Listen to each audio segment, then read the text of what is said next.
Hey everybody, hey Texas. And Texas is back with a new alteration on my theme song. I've got flammable ties. That's one of my favorites, Texas. I'll just tell you that. Um, Things look a little bit strange to me, so I don't know why this thing is doing that. Uh, why it keeps switching. There we go. That's better. Who knows? It may have been like this last night or night before. Because I notice when I get that foggy effect to it, that for some reason StreamYard has changed my high definition of 720 down to 480. And it makes it look all weird. So hopefully this is better. um, I'm not for sure. If it was that way last night or not. I did notice some coloring was a little bit off or something, but and I forgot to plug in my astronaut before. So let me do that before I really get into this. Texas will probably tell me I don't need to do that, but if I don't have a green screen, I like to have some kind of lighting going on. I'm just gonna turn this on for just a second.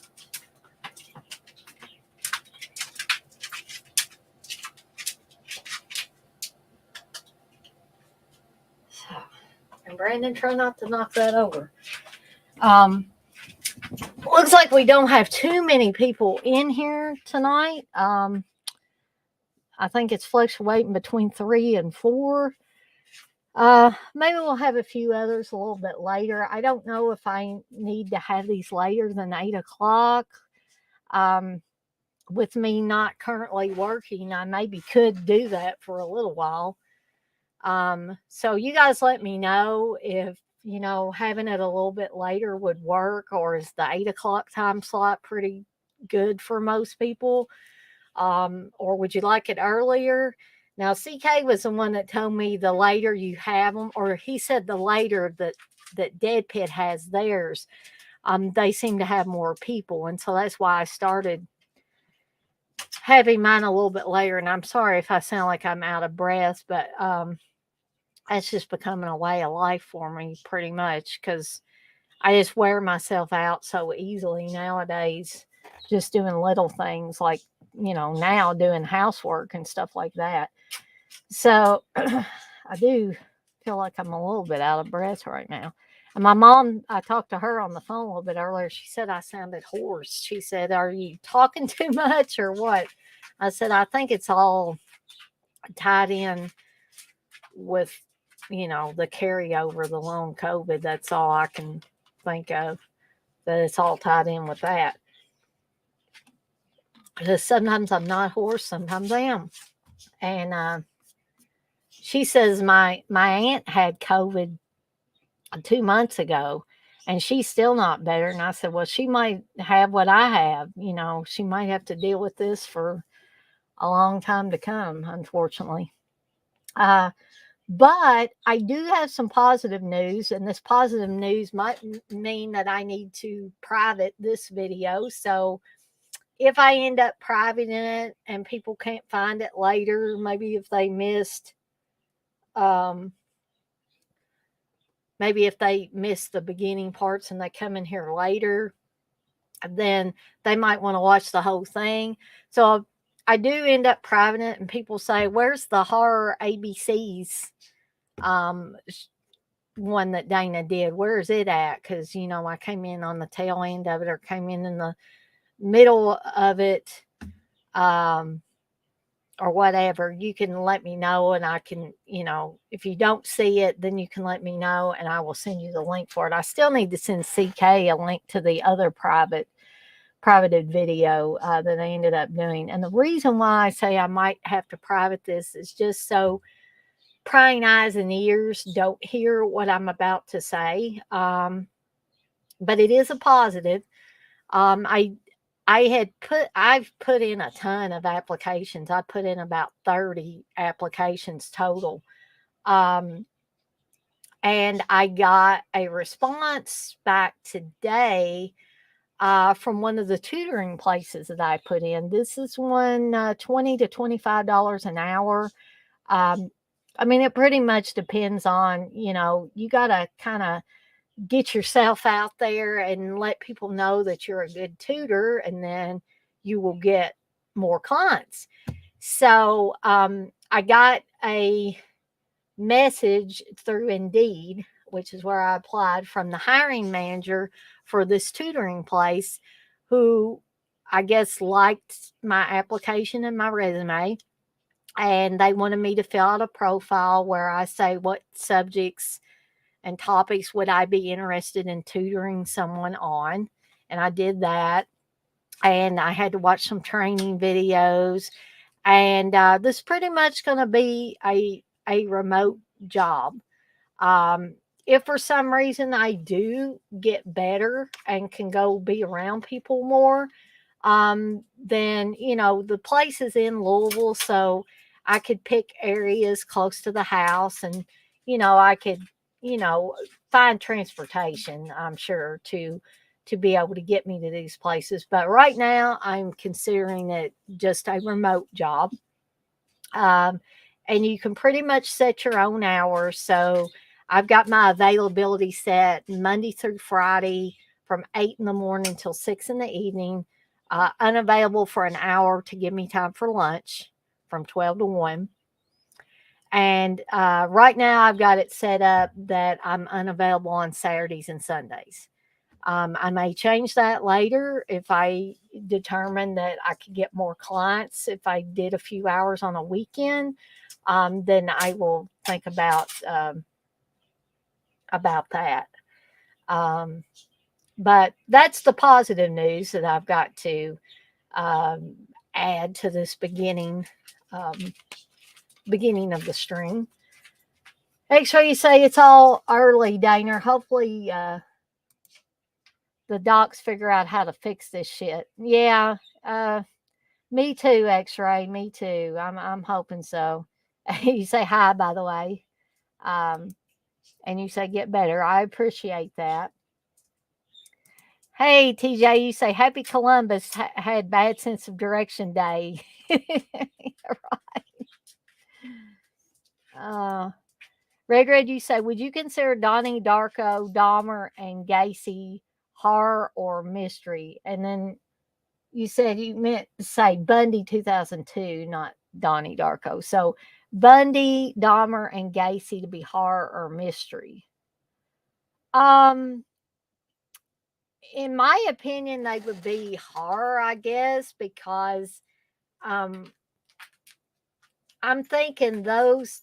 I haven't seen all of those, but my thinking is that it's kind of you wouldn't really call them true crime because, and I know you didn't ask about true crime, but to me, they wouldn't really be true crime stories because I think they're a little bit overblown. I'm not saying they told lies. I'm just saying they're a little bit more sensationalized maybe than the original story. So if you ask me, like you did, do I consider more horror or mystery? I would say horror because I think that's the direction that they were trying to go with those. Hey, Malect. Hey, Dirk, you say watching some Monday Night Football. How's everyone doing on this Monday? I'm doing pretty good, Dirk. I don't know if you were in here to hear me talk about the positive news on the job front, but in case you did not, I may be having a job as a tutor for a wide variety of subjects, minus math, because I'm terrible at math. The kids don't want to learn math from me. So that's the good news. $20 to $25 an hour. Pretty much set your own hours. Pretty much a remote job. So as long as things keep moving forward in the right direction, then that's what I'll be doing, at least for a while. Thank you, Menelect. I appreciate that. Like you say, Gacy is horror and mystery because of the cat and mouse aspect with the detectives, and I could see that, like so that's a good addition that you stated there. Thank you, TJ. You said best with the new endeavor, Dana.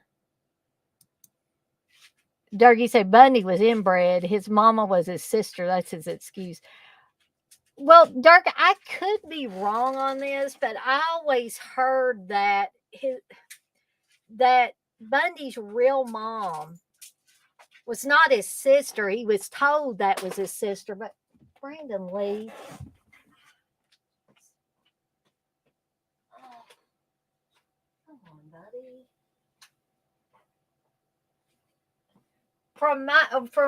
But what I was saying is from my reading on Bundy, it was my understanding that she was never his sister. She was always his mom. But his actual grandparents told him that his mom was his sister because she got pregnant out of wedlock. And back in those days, it was a shame um, to, to say, oh, I got pregnant out of wedlock. And so the woman that by the time he realized that his mom was not his sister and that was his mom, um, she had married somebody else and that guy was his stepdad.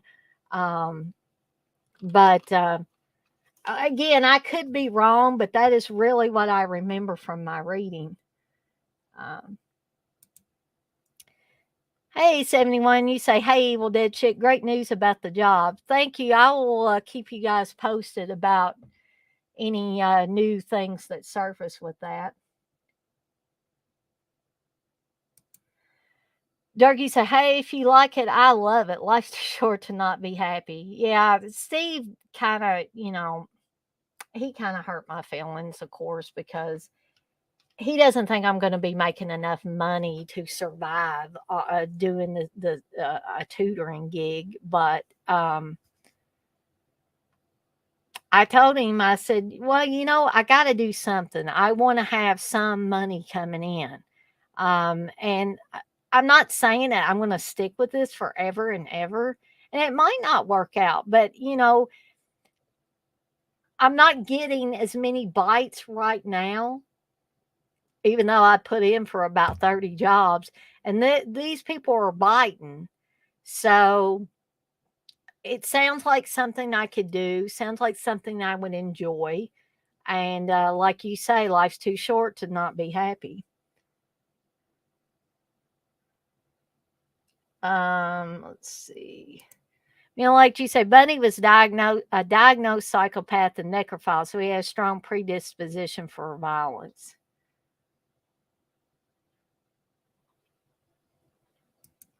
And you say, to me, Bundy was more tragic because the media romanticized Bundy as a gentle lover when he was a brutal, sadistic serial killer.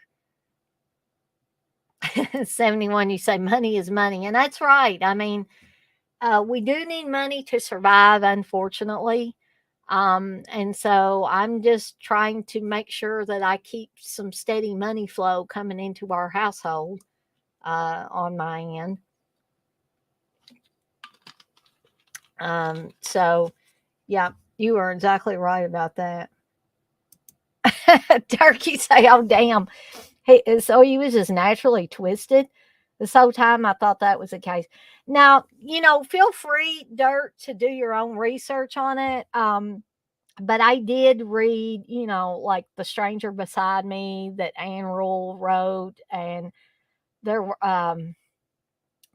I'm thinking I read The Deliberate Stranger, which was what the that miniseries or whatever you want to call it, The Deliberate Stranger was based on, that was written by the journalist that knew Ted Bundy. And I was thinking both of those books mentioned that his mother was not actually his sister. He was just told that by his grandparents because of the shame of her getting pregnant out of wedlock.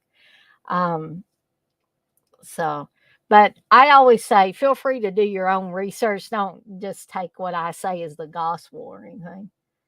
Um, Dougie said, I do know Bundy was a necrophiliac.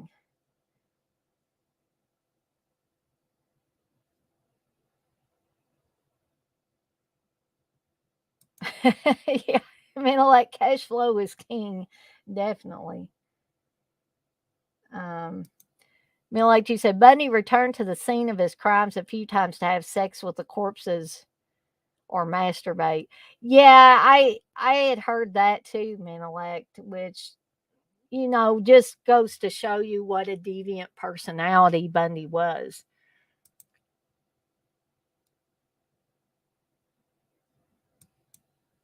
Let's see. Okay. So, now to kind of get into the meat of my stream tonight, um, I was trying to think because these streams have been, I mean, that's not the only reason I do them was for a distraction, but based on all the things that have happened last week, um, when the shit really hit the fan, I need something to distract me and keep my mind on something else other than thinking about my misfortune.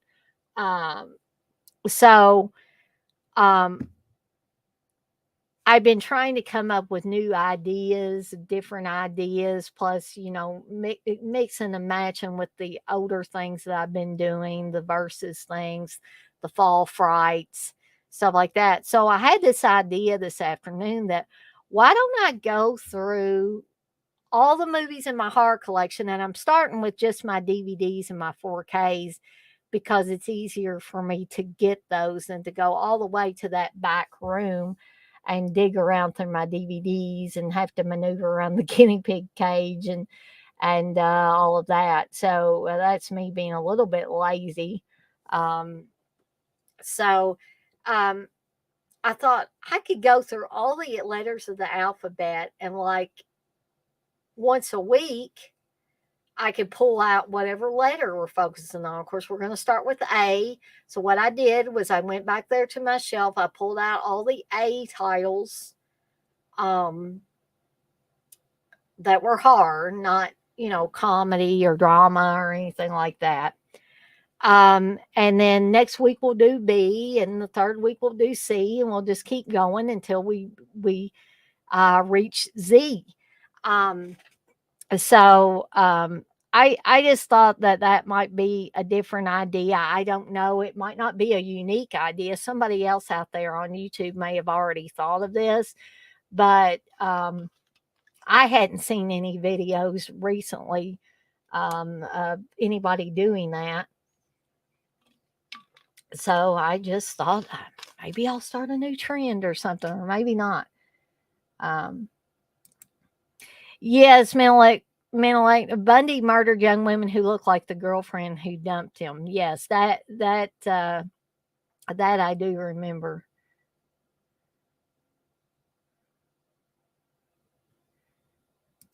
71, you say you like this idea?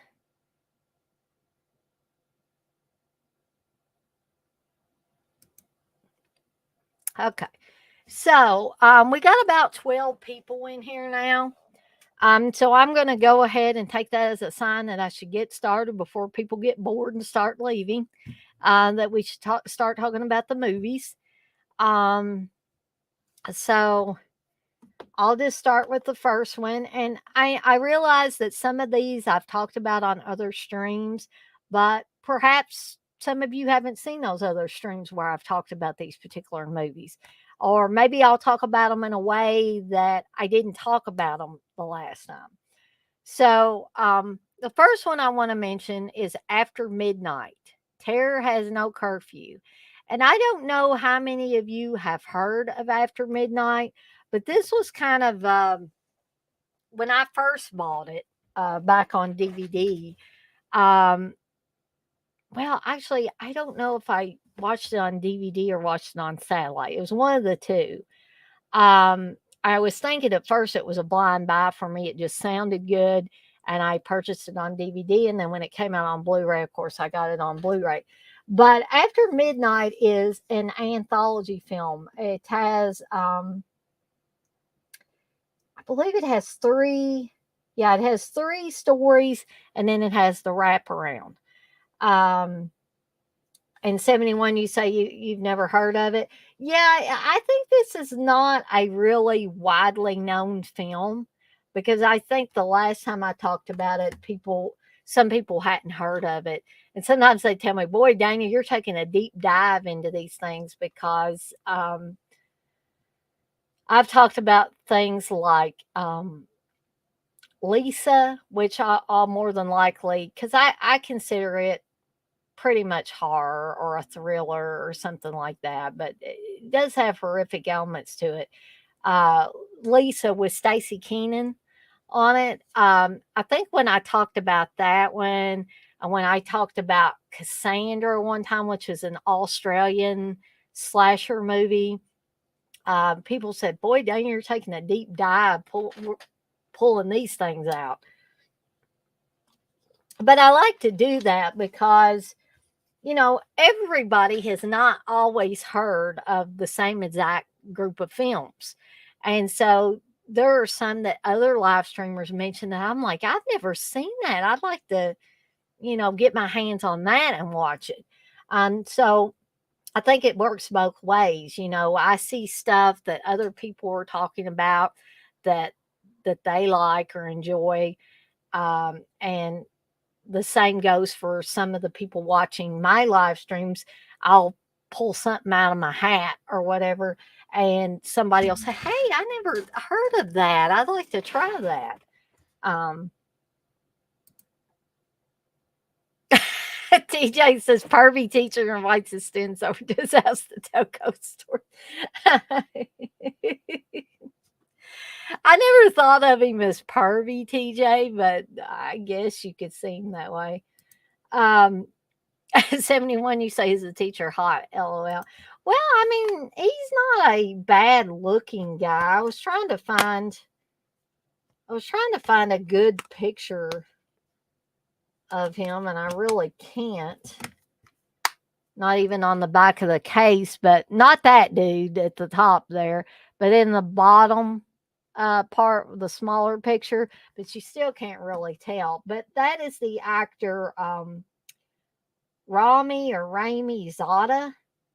I'm probably massacring that poor guy's name. But I thought he was one of these, like, kind of dark, a little bit sinister like characters, kind of like Chris Sarandon looked in like things like Fright Night and stuff. Um,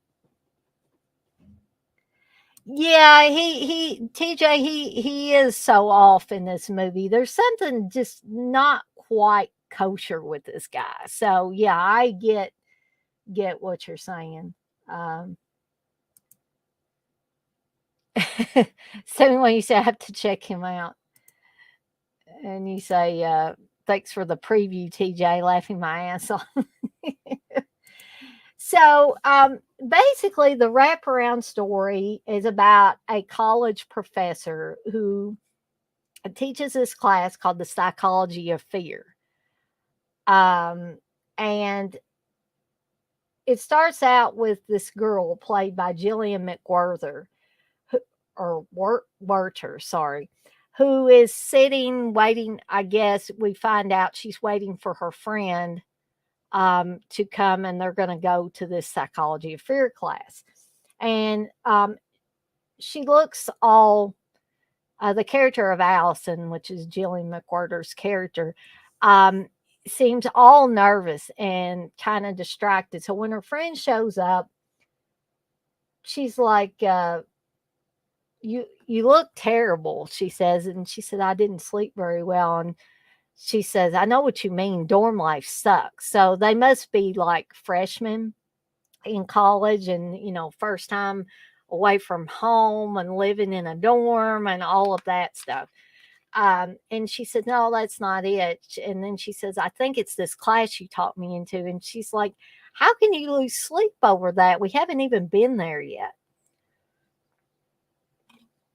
So they go to the class, and Rami Zada is the professor, of course. Edward Derrick is the character, and he welcomes them, and he tells them they're not going to be using textbooks, and they're not going to be required to read anything. And this one jock like guy who thinks he's, hot shit. He's just saying, all right, no fucking books, and he thinks he's going to get off easy. And Professor Derrick says, well, don't misunderstand me. You will work hard in this class. And then he says, but I feel that to understand real fear, you have to experience real fear. And then this is when things start to go a little sideways and get weird. Because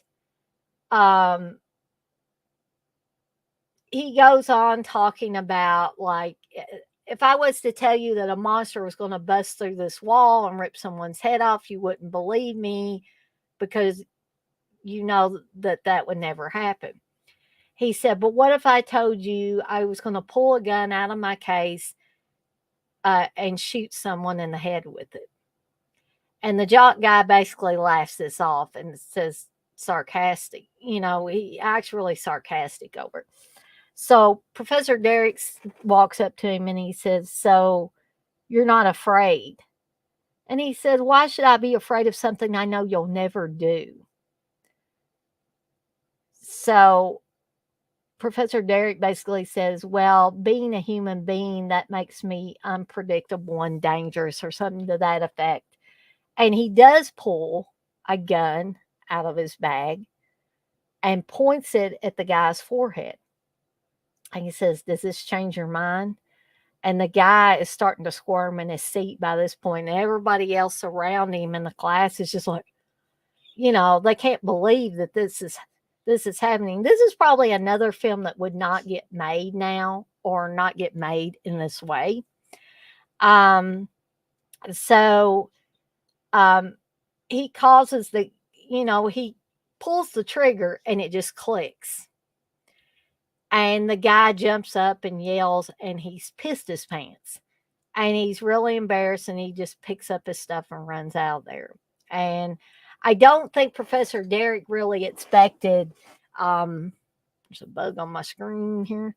I don't think Professor Derrick really expected the guy to piss his pants, to become that frightened. And so he's a little bit, his feathers are a little bit ruffled, but not so much that he doesn't continue the thing. He starts pointing the gun at everybody else. He's like, what about the rest of you? He said, are you ready to be scared? I am. He puts the gun in his mouth and pulls the trigger, and it appears that his brains blow out the back of his head, and he falls, kind of slides down the wall.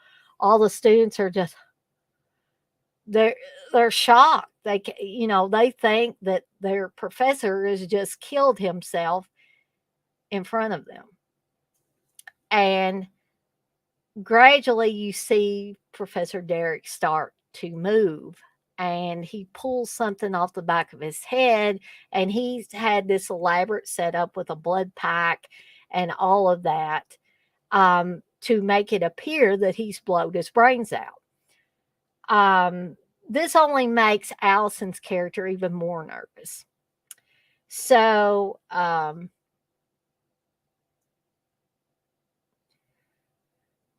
he and Professor Derrick also says he said I couldn't scare him, but we saw how wrong he really was. So the jock guy ends up going to the administration of this college and telling what happened. So I'm guessing Professor Derrick gets reprimanded and is forced to have a more traditional curriculum. So he tells the class, I have been forced to, have a more traditional curriculum where you will read these books that he has listed on the chalkboard. and you will be tested on these regularly. And there are groans from the class, of course. And then he says, but no one can stop me from having private seminars at my home. He said, I cannot offer you extra credit for these gatherings, but he says that the extra, I guess, experience that you will get from these will pretty much be with you for a lifetime. So, Allison doesn't want to go, but her friend desperately wants to go. So they end up going. Several of the other students in the class go. And when they get there, Professor Derek basically tells them, we're going to tell each other scary stories. That's where the 3 stories come in. And there's more to the wraparound, but I don't want to give all that away because for those of you that have not seen it, I want that to be a surprise for you.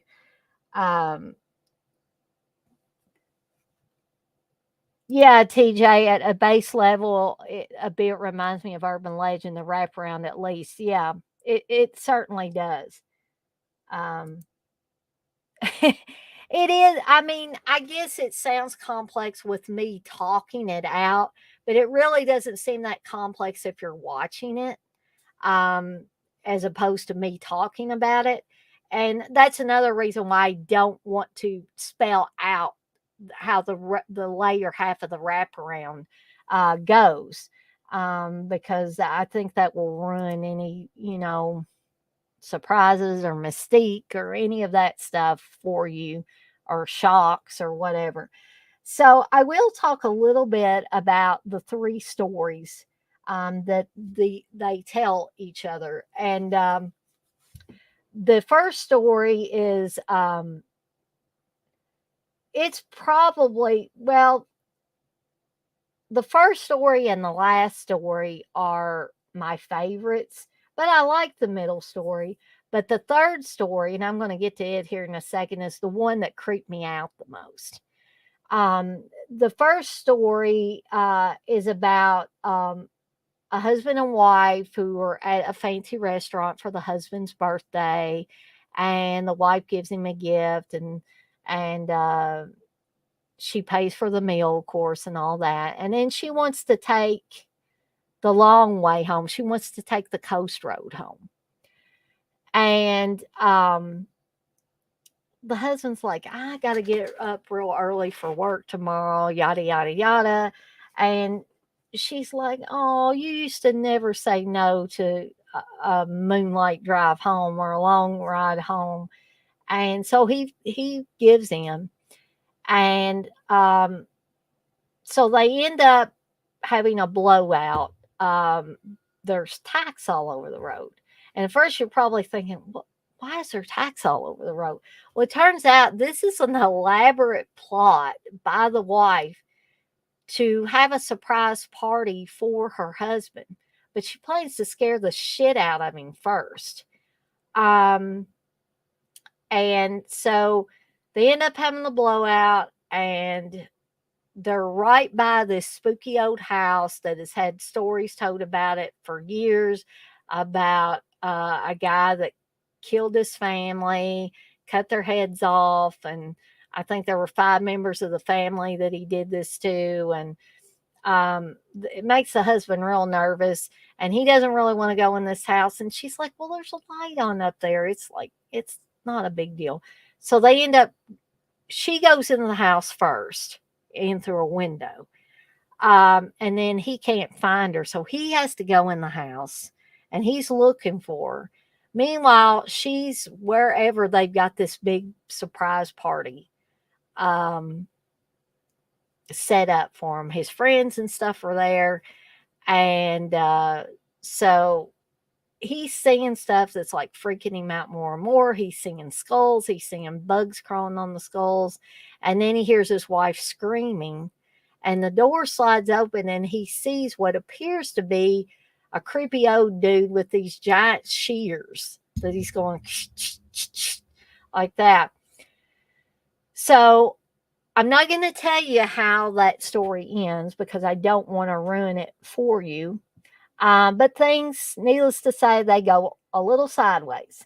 So the second story, which is my least favorite, I like it okay, but it's my least favorite, is about some girls who really shouldn't be in a warehouse district, this creepy area of town, but they end up there. They run out of gas, and they run afoul of that guy in the big picture there, and his vicious dogs.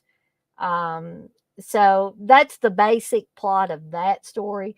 The third story is the one that really freaked me out, especially the first time I watched it. And that was the one about Mark Helgenberger, or Marge Helgenberger, is working as, and I don't know if anybody remembers when people had um, phone services or a messaging service. Usually, a lot of famous people, actors and actresses and stuff like that, would have these companies take messages for them while they were out doing their job, and then they would come home, call the messaging service, and get their messages for the day. So, Marge Helgenberger works at this place called All Night.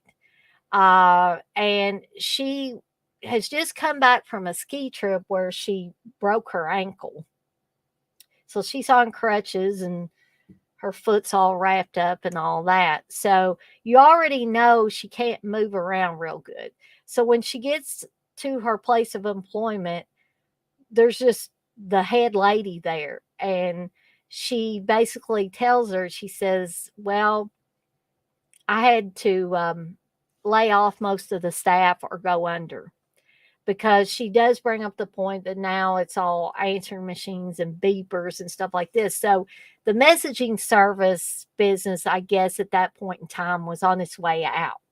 So she said, so for the next few weeks, she said, I'm the day shift and you're the night shift. And she's like, so nobody else will be here with me? And she's like, nope, but I'll leave you my phone number in case you need me. So a weird guy has been calling all night wanting to talk to this actress.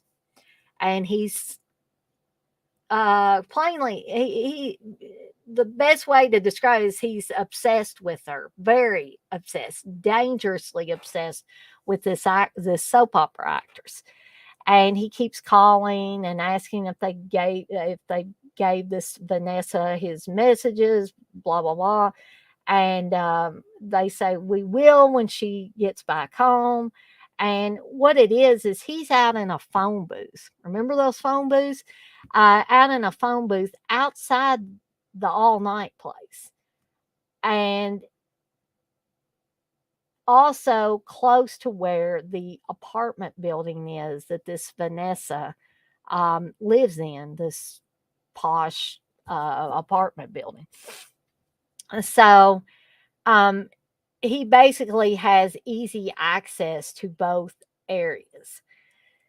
So he, when the other lady leaves and it's just Marge Helgenberger by herself, she plays a character of Alex, by the way.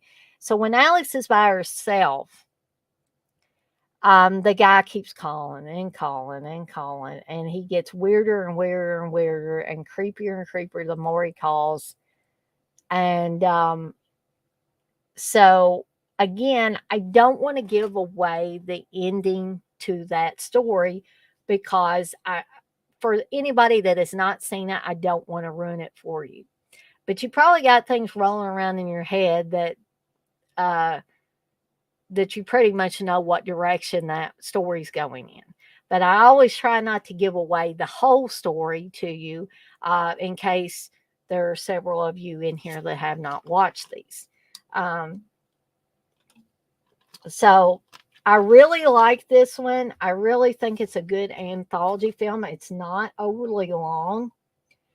It's only 93 minutes. This is a Scream factory Blu-ray. It does have a few special features. It's got audio commentary with the writer, producer, directors, Ken and Jim Wheat. There's a new interview with the actress Jillian McWhirter, and there's a theatrical trailer. Not a lot, but at least you've got a commentary and an interview in there. So, and the film is really good. I think it's probably one of my favorite anthology films, at least to come out. This came out in '89.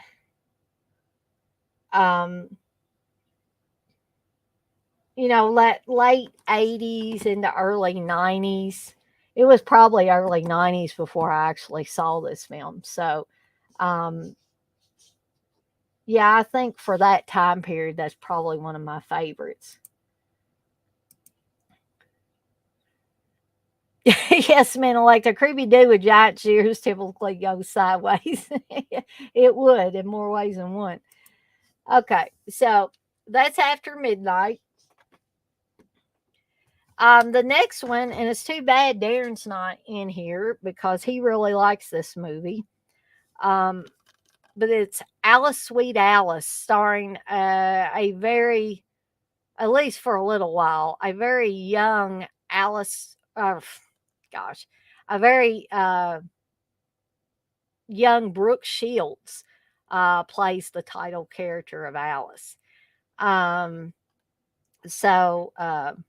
Or I'm sorry, Alice is the sister.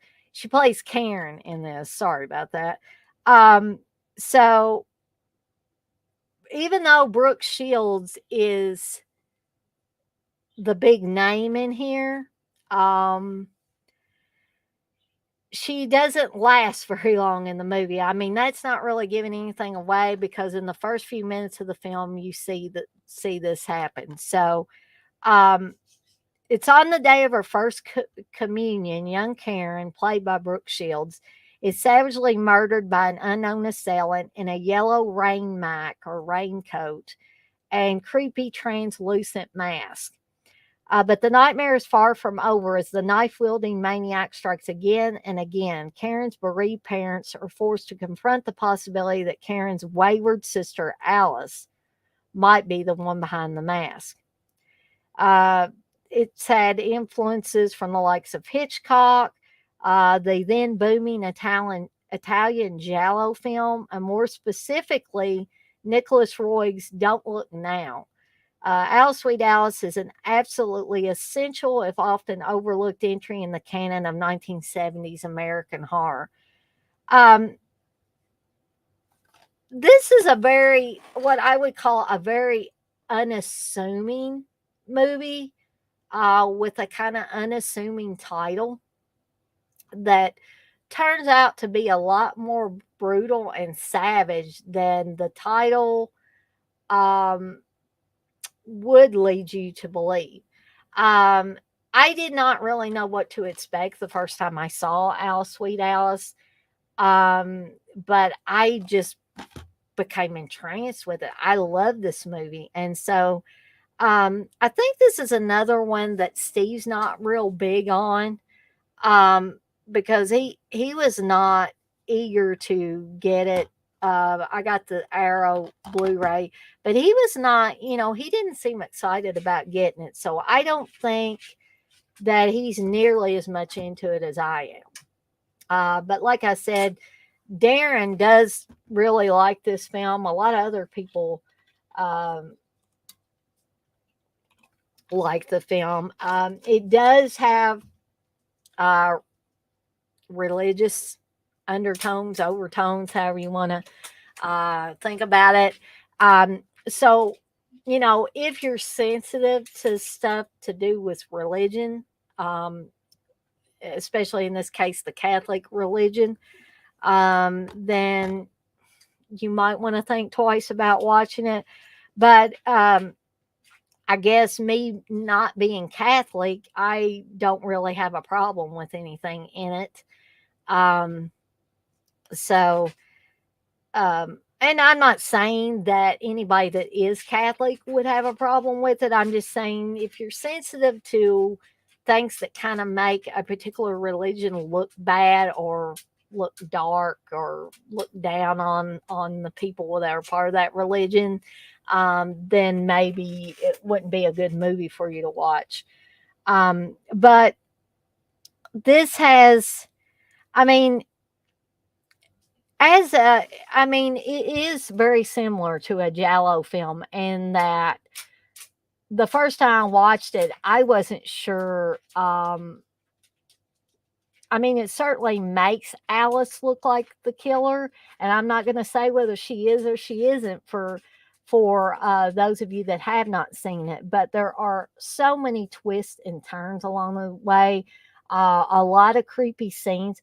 There's a creepy, really sweaty, swarmy guy, a neighbor that lives in the apartment complex, and um, you kind of get the idea that maybe he's a pedophile. So you have that extra layer of sleaze in there. And he's always eating something. His fingers and stuff are always all greasy and ugh.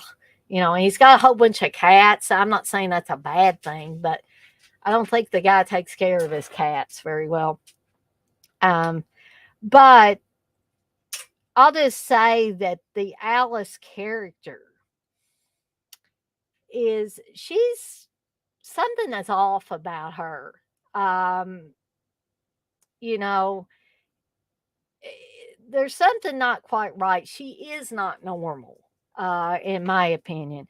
But then you have a lot of other characters within the film who don't seem quite right either. So you have a ton of red herrings.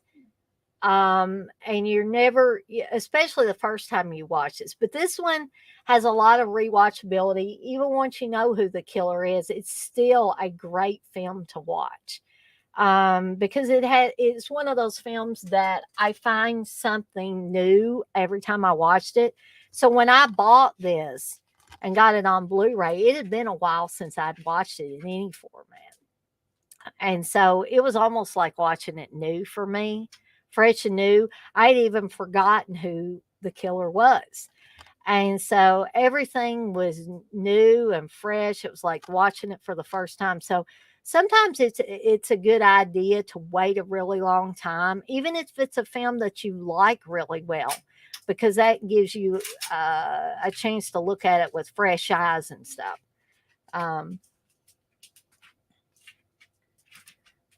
Texas, you say after midnight, I'm going to stab you in the back. 71, you say Alice, Sweet Alice was awesome. Yes, I definitely agree with that. TJ, you said the scene on the stairs is pretty intense in Alice. Yes, I know exactly what you're talking about, TJ. 71, you say I don't go to church if I stepped foot and one lightning would strike me. Oh, 71. When she kills him, it's awesome. Yes, TJ, good point to bring up. Yes, the girl that played Alice was in her 20s, believe it or not, playing a 14-year-old. Yes, I had totally forgotten about that. I'm glad you brought that up. Yes, before Blue Lagoon. Yes. Brooke Shields was quite young. I mean, she was a little girl in this. So, like I said, this is the Arrow release of this. So you do have quite a few special features, which I'll tell you about. So you get a 2K restoration of the original theatrical version from the original camera negative. You get, let's see, a brand new audio commentary with Richard Harlan Smith, archival audio commentary with co-writer and director Alfred Soule and editor M. Edward Sallier.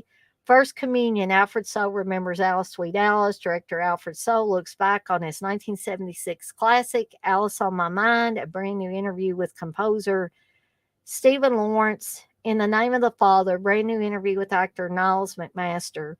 Sweet Memories, Dante Tomaselli on Alice, Sweet Alice. Filmmaker Dante Tomaselli, cousin of Alfred Soule, discusses his longtime connection to the film. Lost Childhood, the locations of Alice, Sweet Alice.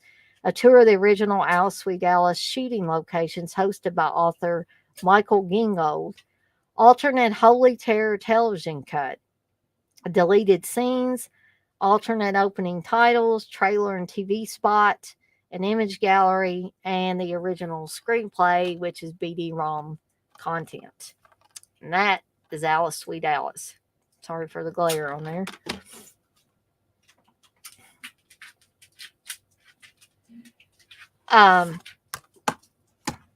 So the next one, you guys may think, well, that's not really horror, Dana. It's more sci-fi, and that might tell you which one I'm going to talk about.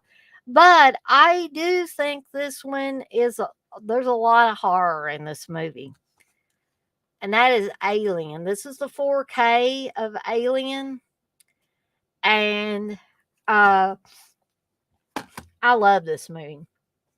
I love everything about this movie. You know, alien films are not all created equal. And I'm not just talking about the ones called Alien. I'm talking about, things like The Thing, John Carpenter's The Thing, and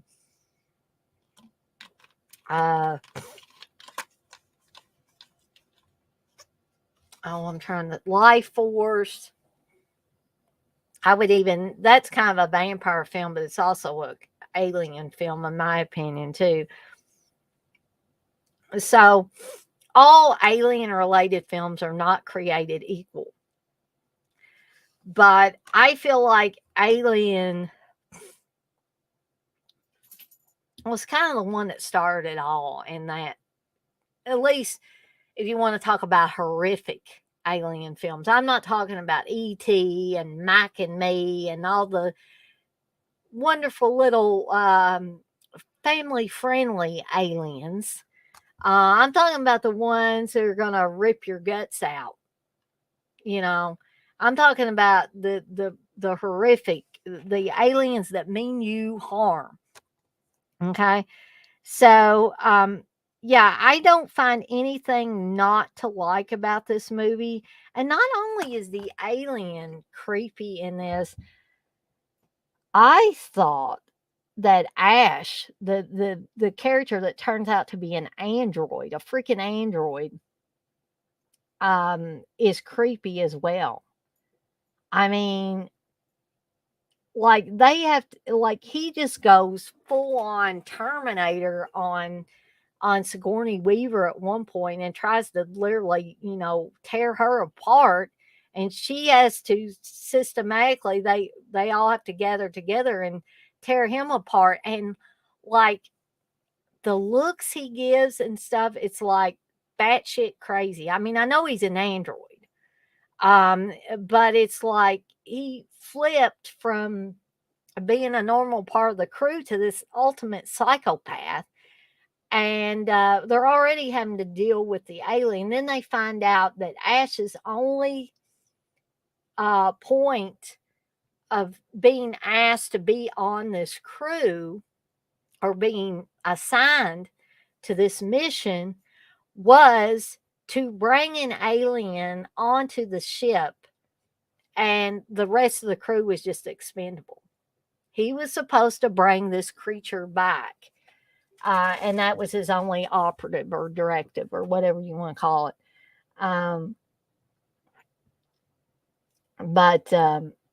So when they pretty much tear Ash apart and they kind of hook him back up where they can talk to him a little bit, he says that one final line before they basically unhook him, and he gives the creepiest smile at all of them. And I'm like, ew. So not only do you have the alien that's stalking them through this ship, but you have a psychopathic android that its only reason for being there is basically to wipe out everybody else on the crew and bring this creature back. So yeah, the acting is great in this. You have Tom Skerritt, you have Sigourney Weaver, Veronica Cartwright, Harry Dean Stanton, John Hurt, Ian Holm, and Yaphet Kotto on this. Jerry Goldsmith does the music. Dan O'Bannon did the screenplay. This was directed by Ridley Scott. I mean, this is just a powerhouse of a film if you think about all the people that was involved with it. And this is another one that I remember watching Alien and Aliens with my dad. So it's another one that I have those fun, nostalgic memories for. And so there's a little bit of that too. But it's also a very well made film, very well acted film. The special effects are awesome. The design of the alien is awesome, including like the face hugger that gets on the guy Kane. It gets on his face, and then they think he's okay, and then like the chest buster busts out of his chest, of course, during dinner. And then, things just, the shit totally hits the fan at that point. So, I really enjoyed going back and watching the 4K of this. The 4K, in my opinion, looks absolutely amazing. And if you've never seen Alien, I highly, highly, highly recommend it. As I've said about a lot of these films, if it's been a while since you've seen it, then pull that sucker back off the shelf and give it another go, because I was just like, it had been a long while since I had watched Alien in any format. And so not only was I astounded by the 4K, but I was astounded again by how well made the movie was and how well the movie works on a lot of levels.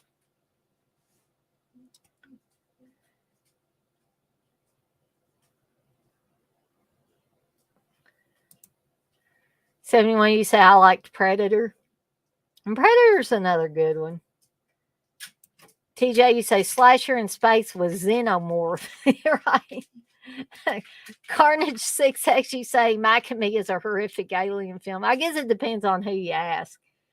71, you say that's why I'd never have a robot in my house as a maid. TJ, you say if they only listen to Ripley, most of them might be alive. Yeah, but nobody wanted to listen to Ripley, did they? 71, you say the meal was crappy. TJ, you say it's interesting because Ripley was written as a dude. If that happened, we wouldn't have the dynamic of Sigourney as a smart woman, and they might have listened to if she was a guy. Yeah, and then there wouldn't have been any movie if they had listened to somebody. But also, I think this created a well-known character for Sigourney Weaver. I mean, she carried this character for a long time, for many years. And I think she was excellent in that role.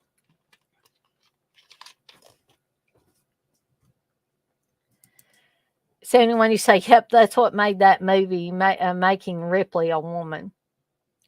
I did like the idea of making a strong woman character. I mean, there had been a few movies over the years where they had strong women characters, but if you think back to movie making history, women early on were normally seen as weak, delicate, flower-like humans that had to be constantly taken care of by a man.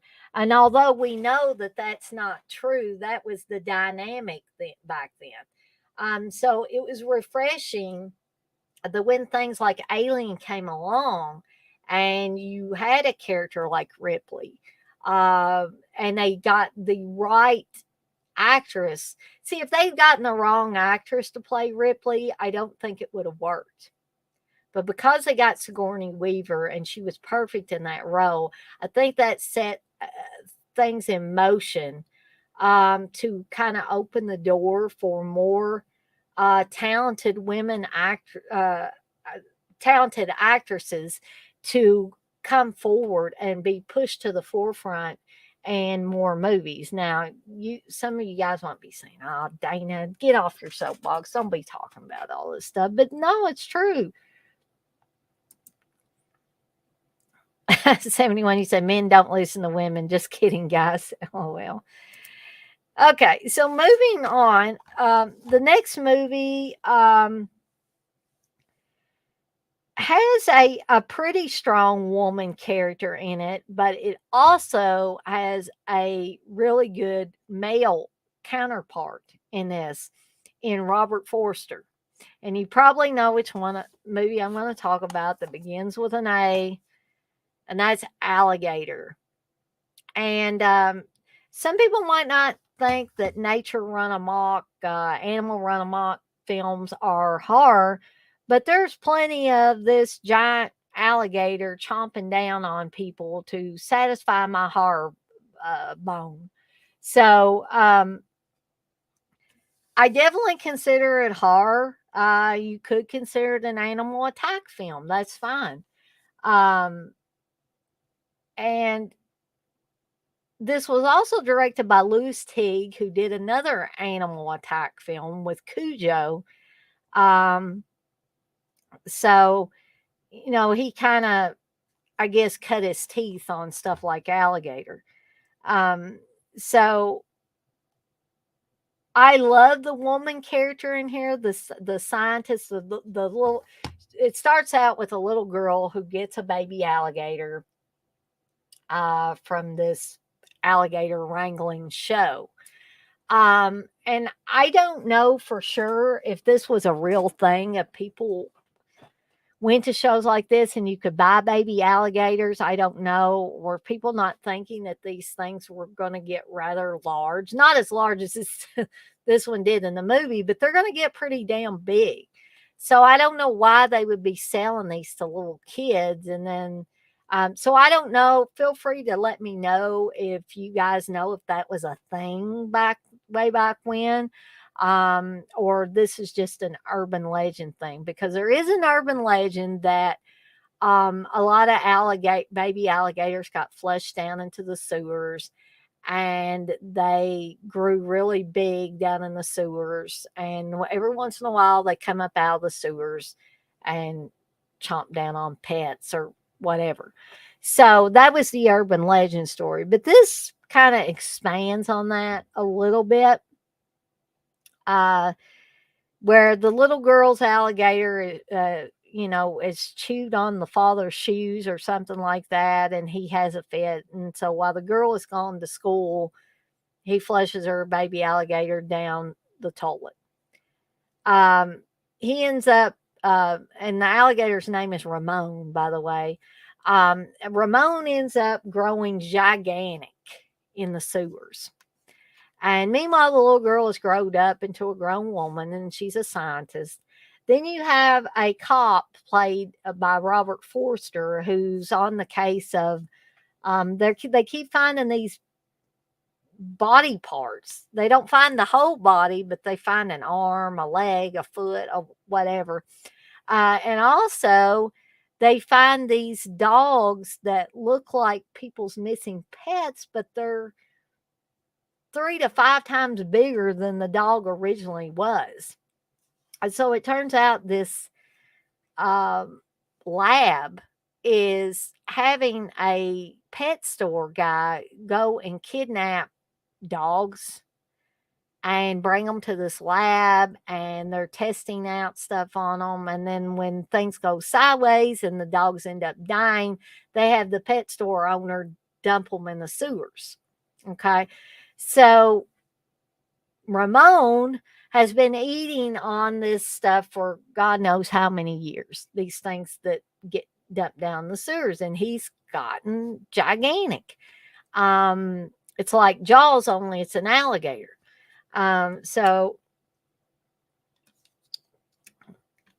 eventually, Ramon ends up being tired of, but he gets tired of being down the sewers, and he comes up out of the sewers and starts attacking people.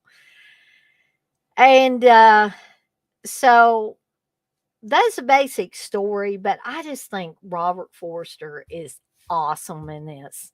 And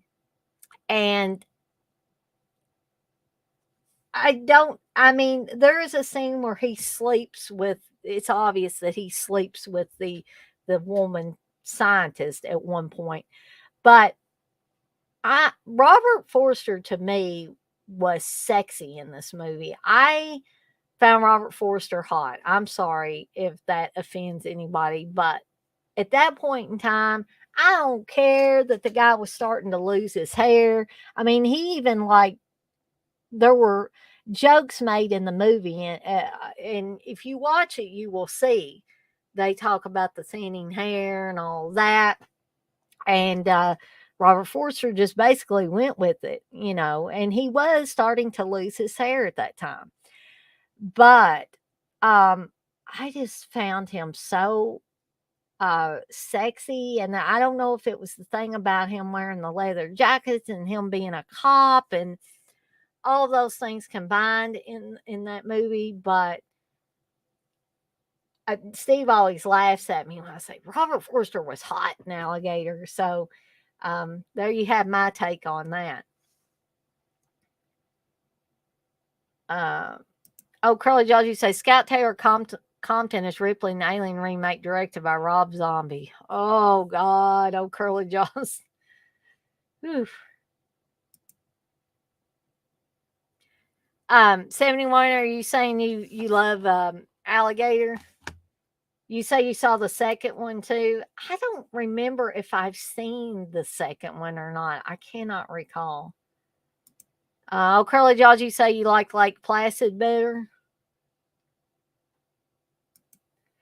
71, you say, I'm sure you could get baby alligators easier back then than now. Oh, yeah, there's no doubt about that. 71, you say, I know I wanted one just like I want one now.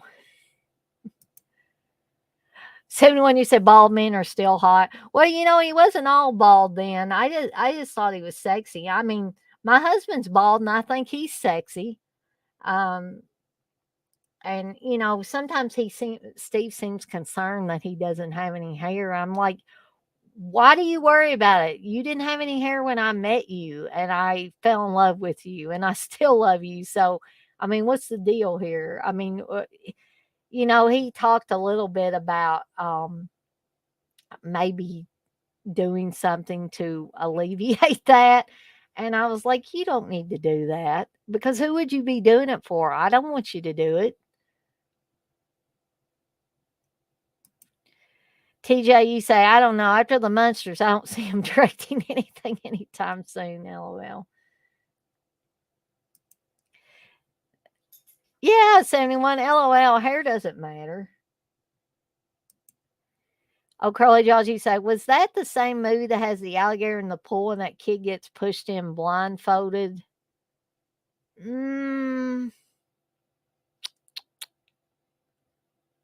It might be. Curly Jaws. I'm trying to think. I have watched this not very long ago. I just can't remember.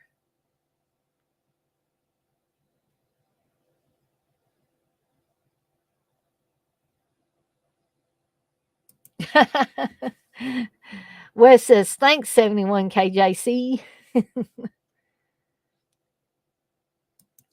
So, this is, believe it or not, the 4K of Alligator. This is a collector's edition.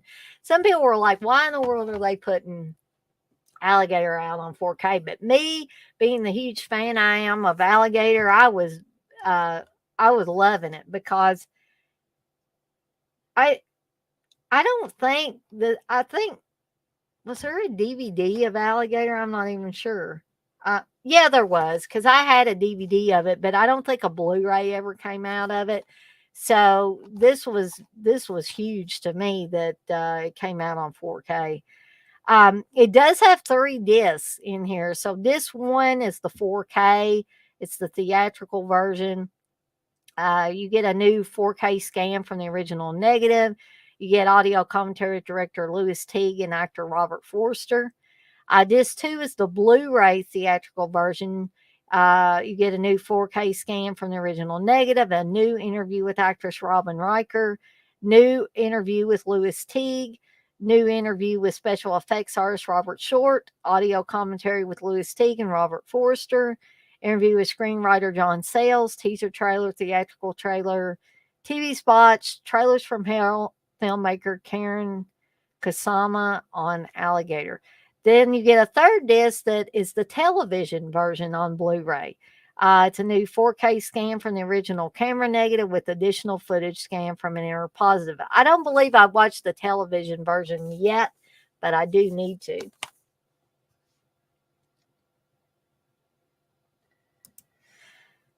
Curly Georgie said the Good Brothers are back on Raw. Unfortunately, I don't even know who the Good Brothers are, old Curly Jaws. Jay, you say alligator rules. Yes, it does. Oh, Curly Jaws, you say you could probably do a whole show on killer alligator crocodile movies. Probably so. 71, you say you wouldn't watch the television version. Well, I understand people saying that, but I've said this before. I'll talk about it a little bit again. The reason why I watch television versions is because it's almost like watching a different film, because they have all that added footage that they had to add because they had to take some of the more violent stuff out of the movie when they showed it on television. So I just like to see what they did with the television version. But, if I'm just wanting to watch the movie for the movie, I will watch the regular R-rated version. So,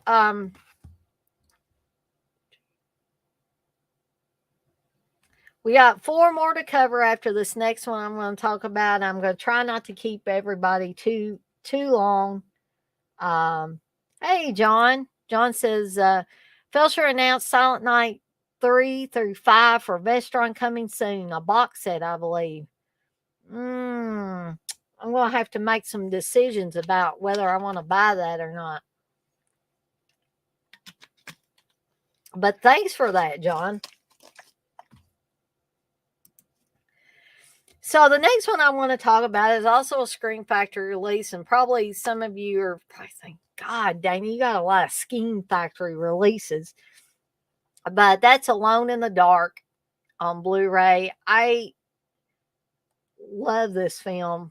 I've loved this film ever since I first saw it.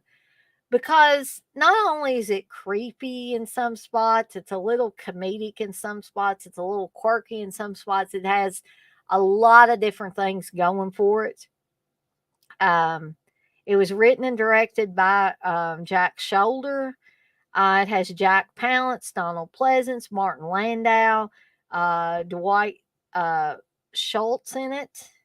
And I think this was pretty much, I don't know if it was the first film for New Line Cinema, but I think it was probably the first horror-related film for New Line Cinema. So, I'll give you a little plot synopsis for this.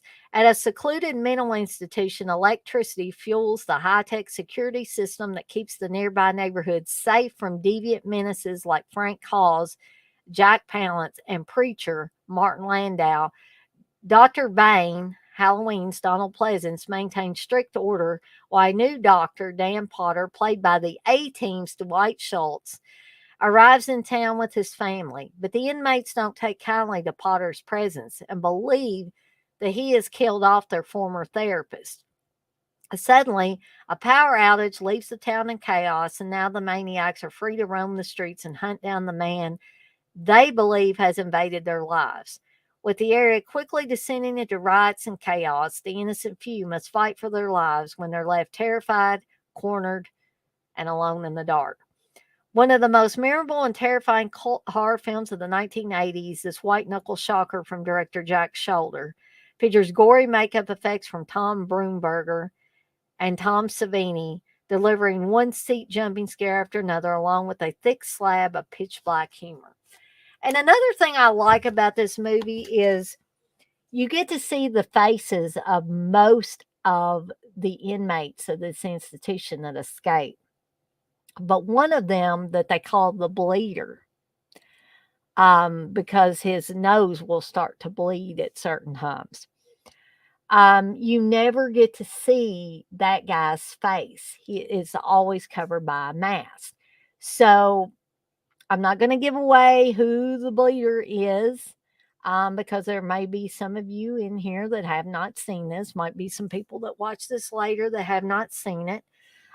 So you have the guys that you see their faces, and I tell you what, Martin Landau is freaking creepy in this movie.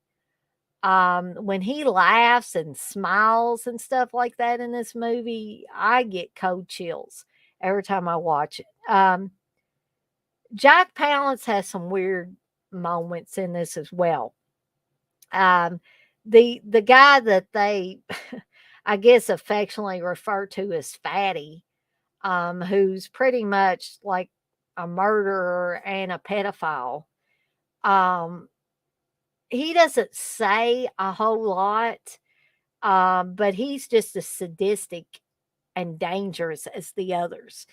Um, so, you have like a blackout situation.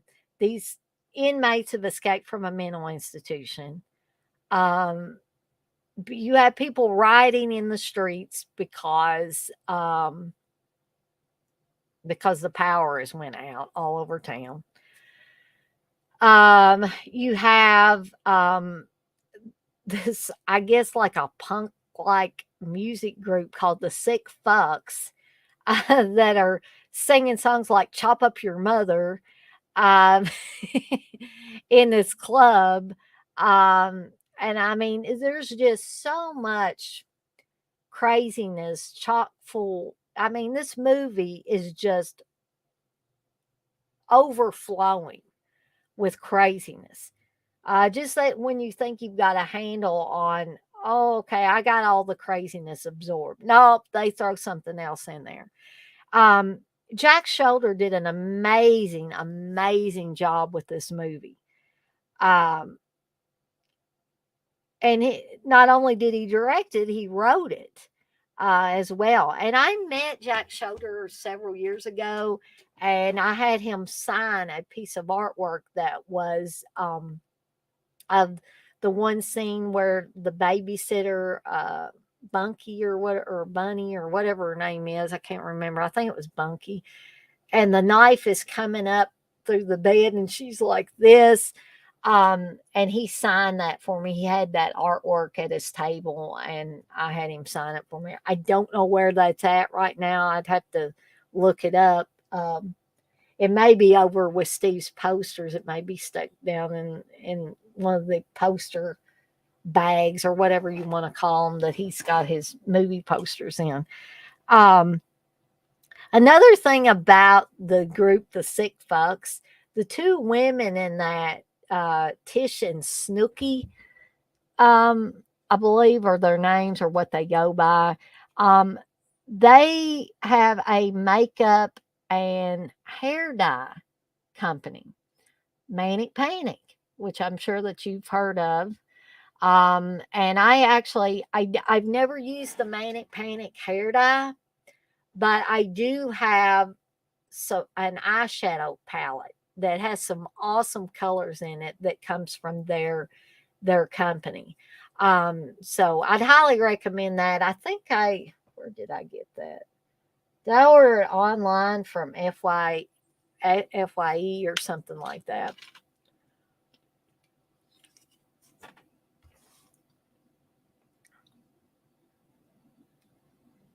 Let's see. Johnny said, I'm definitely getting it. Part 5 is wacky. Part 3 is pretty wacky too. Curly Georgie said the second one is the best one. Garbage Day. John, you say Alone in the Dark is great. I totally agree. You say it works as this creepy, odd film. It's not really a typical slasher type, right?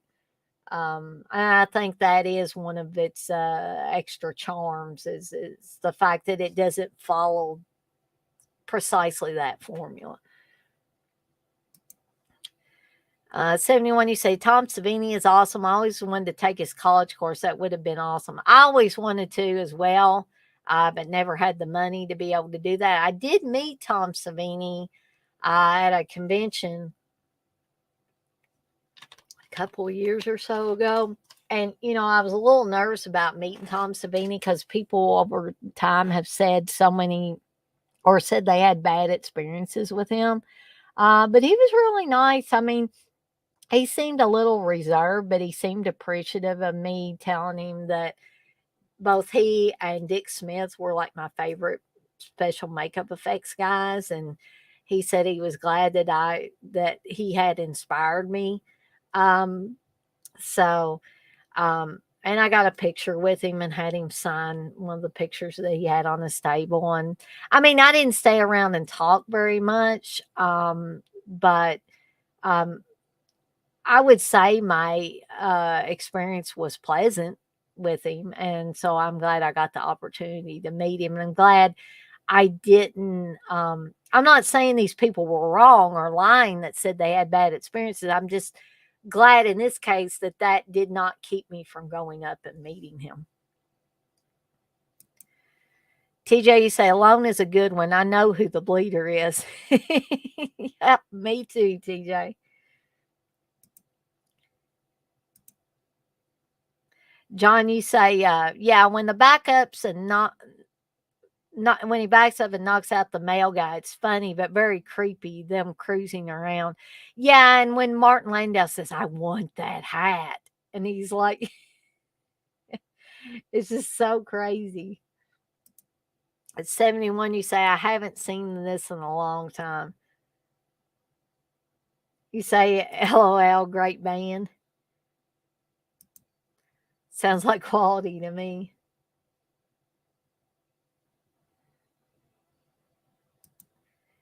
That must have been amazing. Talking about meeting Tom Savini, it was pretty amazing for me. I had kind of he had been at other conventions I had been at, and for whatever reason, maybe I was feeling hesitant because of things I had heard. But I am glad that I did get that opportunity to meet him. John, you say it's pretty accurate with dangerous mental patients, just how random and strange they can be, and the sympathetic aspect. Oh, Curly Jaws, you say, are you and Steve going to see Violent Night in the theater in December? It's like a Christmas Santa murdering. I don't know. I might consider it. I haven't. Have there been any trailers out for it? Oh, Curly Jaws. It's kind of hard for me to get Steve to go anywhere anymore, and I hate to talk about my husband like that, but he's become more and more of a homebody over the last few years, and so if I could get him to go see it, um, then yeah, we might. But I don't know at this point. John, you say besides the bleeder, that's a bit out there. TJ, you say Savini was nice when I met him years ago. I was wearing a creep show, something to tide you over shirt, and he wanted his buddy to see it. Yeah, I mean, I'm not taking up for him. If he was really nasty to somebody, then he shouldn't have been. But I'm thinking maybe Savini is, excuse me. Well, probably Savini is like everybody else. He has bad days and good days. It seemed like there was a period of time there when it seemed like every convention he was going to, people were having bad experiences with him. So I don't know if he was just, if you watch that Smoke and Mirrors, which I'm supposed to have coming, it's supposed to arrive tomorrow, the Blu-ray from Wild Eye releasing, I think. And I'm eagerly, wanting to watch it again. They talk about a lot of different things that Savini went through over the years, and I'm not saying, uh, necessarily cut him some slack in all cases because at different times in his life he might have been going through different things. But I know, for instance, when he was filming Night of the Living Dead 1990, um, his marriage had pretty much broken up with his second wife, I think. And then here he is filming this movie, and I don't know if his ex-wife was having some mental issues or what was going on. He didn't really go into details even in the documentary. But he gets a call from a friend who's a cop that tells him that his daughter, Leah, was found just kind of wandering around, and she should have been at home with her mother. So at that point, Savini had to get custody of her, and he had to go through all of that mess. I think Savini is in a good place now. He's married again, and I was reading some article that said at one time, I didn't hear him say this, but it was an article that said at one time he was having trouble with his daughter Leah. Um, and I highly recommend that Smoke and Mirrors documentary because I learned so much about Savini that I didn't know. Um, and again, I'm not asking you to cut the guy some slack because maybe he was just being an asshole, just to be an asshole. I don't know.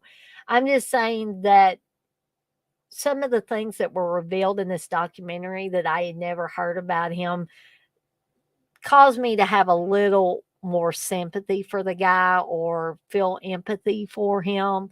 I did not know that his brother accidentally shot himself when they were kids, and his brother ended up dying. Um, of course, all his brothers and sisters are older, a lot older than him. So his brother that ended up dying was maybe in his early 20s. I can't really remember. Um, but, and he talks about,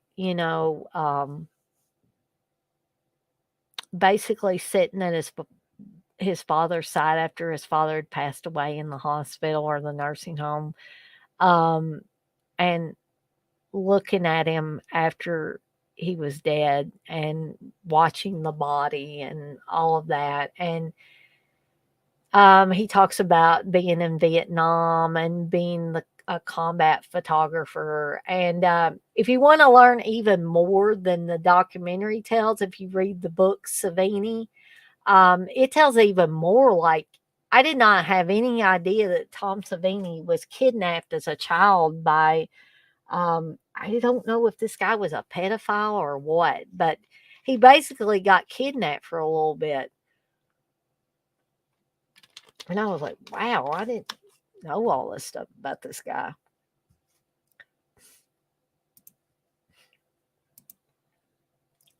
'71 says, that's great. TJ, did you get a picture with him? You just got an autograph. I got his autograph and a picture. I don't think he was charging extra for a picture, or I probably wouldn't have gotten one. Oh, Curly Jaws, you say if you had one poster for Tom Savini to sign, what would it be? Mine would be From Dusk Till Dawn. One poster. Gosh.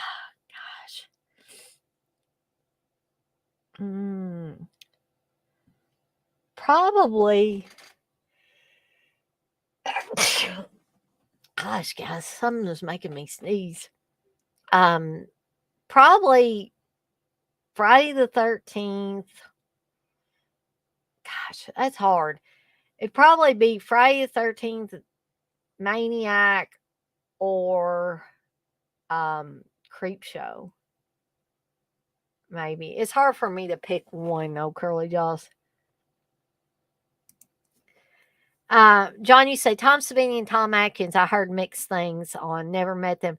Now, Tom Atkins, I did go up and meet Tom Atkins, and it was weird when I met Tom Atkins because I just really wanted to go up and meet him, but it was very weird because I don't know if he was pissed at me because I didn't buy an autograph or didn't want a picture with him. I just mainly wanted to go up and meet him. I don't know what kind of mood I was in, but I think I was low on money for one thing. But I did want to go up and shake his hand and say, "It's nice to meet you. I appreciate your work."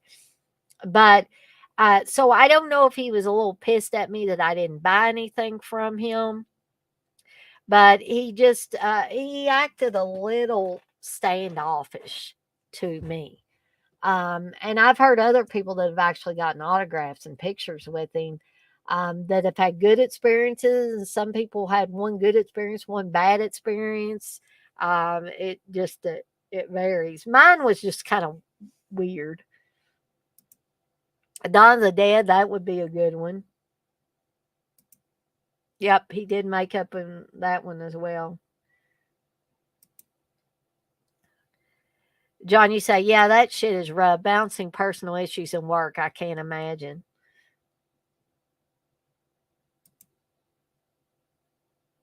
John, you say Rick Moranis quit acting for a long time because his wife passed, just to take care of his kids. Yeah.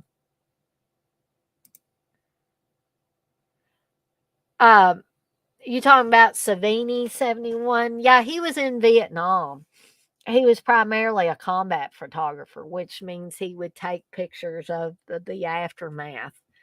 But he was, he talks about this in the Smoke and Mirrors documentary about uh,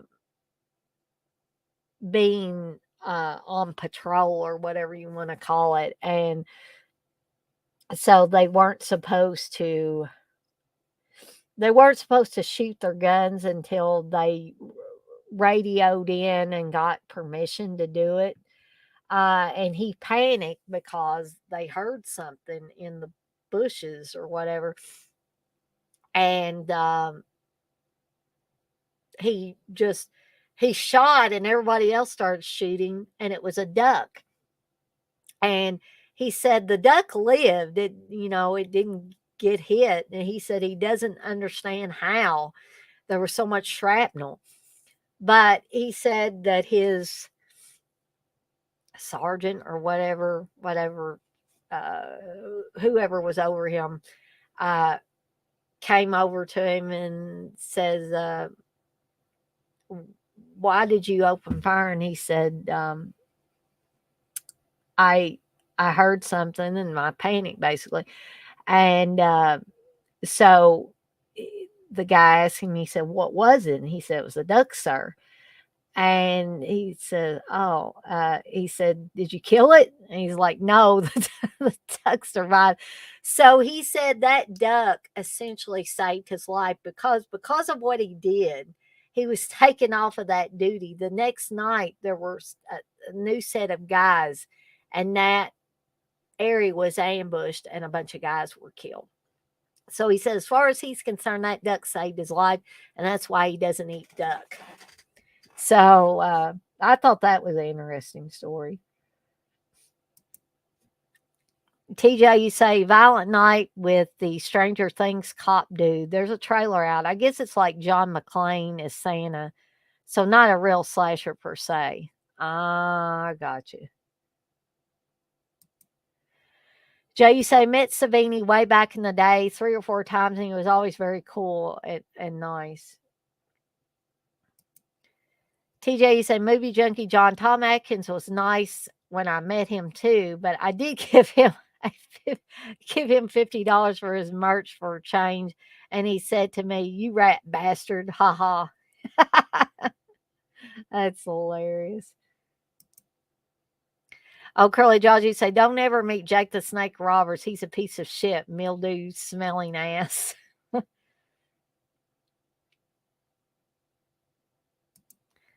Oh, Curly Jaws, you say, yes, trailer is out, looks dope. I'm gonna have to check that out. Yeah, but at least the duck lived, and as Savini says, it saved his life pretty much as far as he's concerned. So let me talk about the special features on this before we move on to the last four. But y'all keep, putting things in the chat. Guys, I'm going to have to blow my nose really quickly because I've sneezed like 2 or 3 times.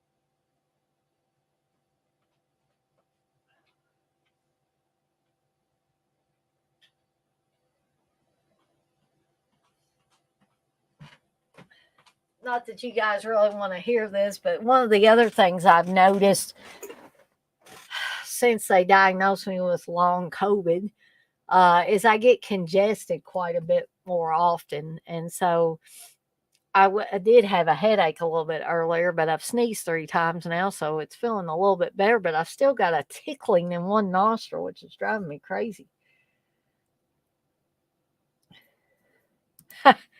TJ, you say, yeah, all curly jaws, except for the people who don't like David Harbour, lol.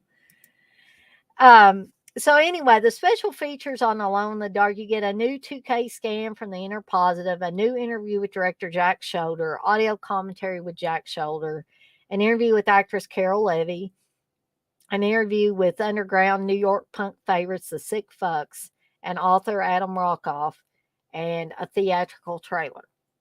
And that is Alone in the Dark. And now Brandon's up again. All right, so we're down to the final four, guys. And no, we're not talking about basketball here. This is another film that not a whole lot of people talk about, but it's American Gothic, which has Yvonne DiCarlo on it. It also has Rod Steiger and Michael J. Pollard on it as well. It's directed by John Howe. This is a weird one, guys, but I do, enjoy it quite a bit. I don't like to watch it too often because I think this film is a little more effective if you don't watch it too close to the last time that you watched it. So if you guys have seen it and are thinking about watching it again, make sure you give yourself a little space of time before you watch it again. So when 6 young friends fly off on a weekend getaway and suddenly find themselves with engine trouble, they have no choice but to land on a remote Pacific island. Looking for shelter, they are grateful when they meet Ma and Paul and their children, an eccentric family living in the backwoods. And by children, these are adult children. Adult children, guys. Michael J. Pollard is one of the children, so there you go. Living in the backwoods as if it was still the 1920s. But what begins as a simple old school hospitality becomes a terrifying race for survival when one by one the friends start disappearing and dying horrible deaths. Fleeing the outside world many years ago, the family has created an island domain where all strangers are sinners and the killing has never stopped. So, something else that is very unsettling about this film, and that's not even counting Ma and Paul and their crazy adult children and the killing that goes on, is the beginning of the movie. The beginning of the movie, it starts with um, a guy going to pick up his wife from the mental hospital or mental health facility, whatever way you want to look at it, where she has been staying for a little while after which we soon figure out is due to a nervous breakdown that she had due to the drowning of their infant, um, their little baby. And she naturally could not deal with it, had a nervous breakdown, had to go away to stay at this mental health facility. So, the doctor has deemed her as being better.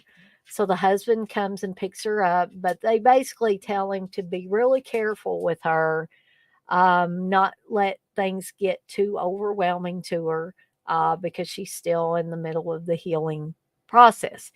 So he thinks that going on this trip will be good for her. But what is most haunting about that is not them talking about the baby dying, but when they actually show the flashbacks to her putting the baby in the bathtub. And she's trying, I mean, it's obvious that she's trying to be a dutiful mother, but she makes the one mistake. The phone rings and she steps away for a second. When she comes back, all hell breaks loose because the baby has unfortunately drowned in the bathwater.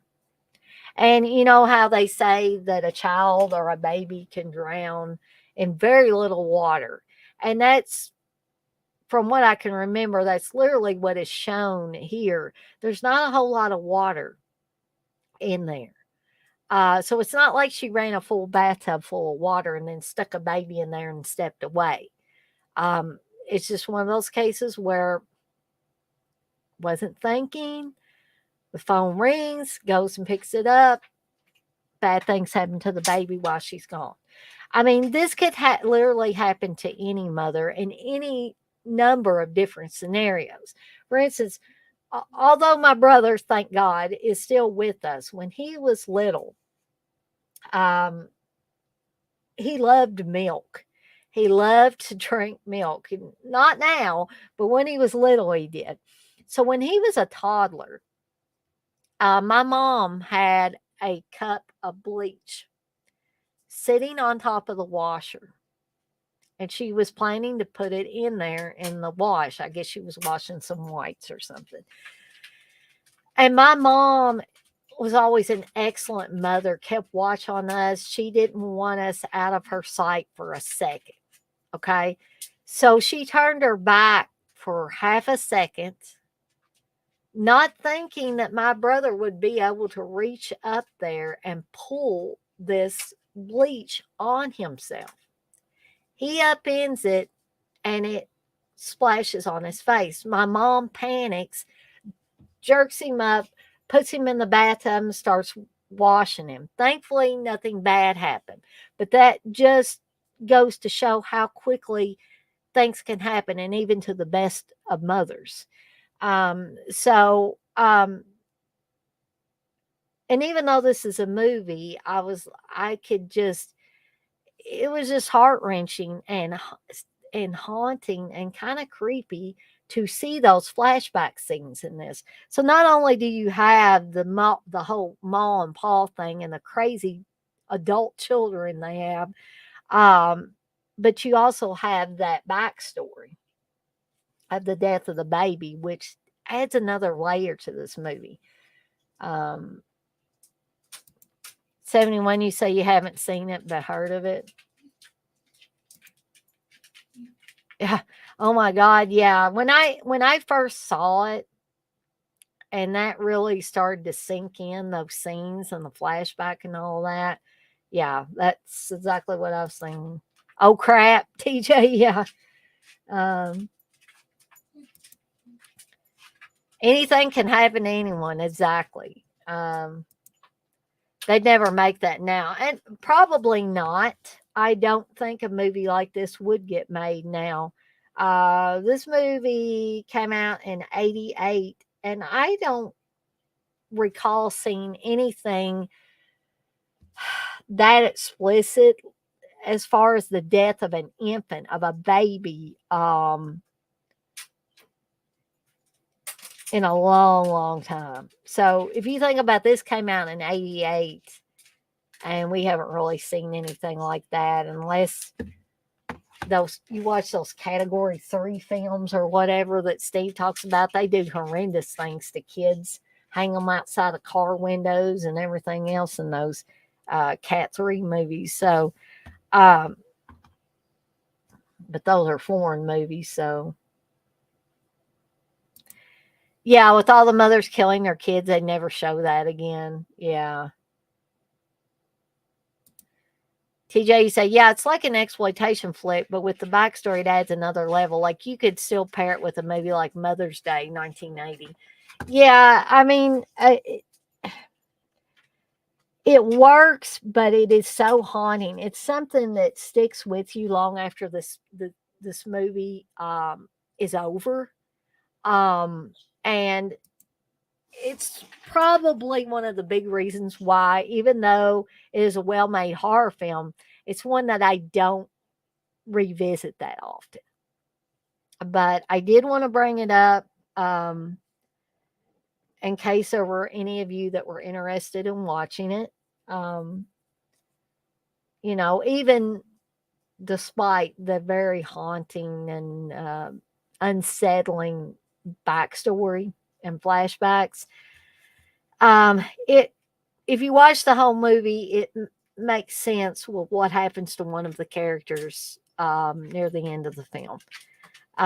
So it's a little slim on special feature. Well, it's really slim on special features. All you get is an interview with the composer, Alan Parker, and a theatrical trailer. So there's no commentaries or anything like that. But if you want to get it purely for the movie, I would recommend it. It has that tagline, the family that slays together stays together. And that's American Gothic. So again, we're down to the final 3 now.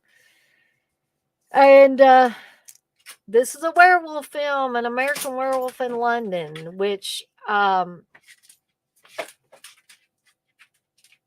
swear, Brandon, somebody kind of, and I can't remember who it was now, and I'm not angry over it, but somebody kind of admonished me the last time I was talking about werewolf films, which, by the way, I will say the werewolf stream I did has like 26,000 views. I have no idea why that one's more popular than any other stream that I've done. I can't figure it out, but I think that was the one where somebody said, so you said, how can you say American Werewolf in London is better than The Howling? Well, I didn't say I didn't like The Howling.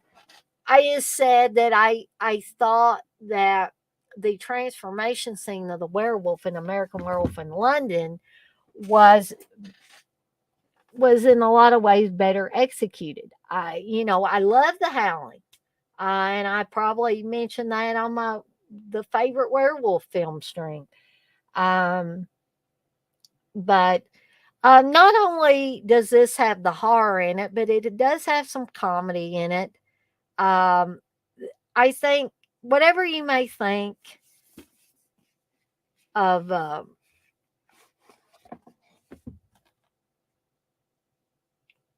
David Naughton and his personal life, I just think that David Naughton and Griffin Dunn are perfect in this movie. They really seem like real friends.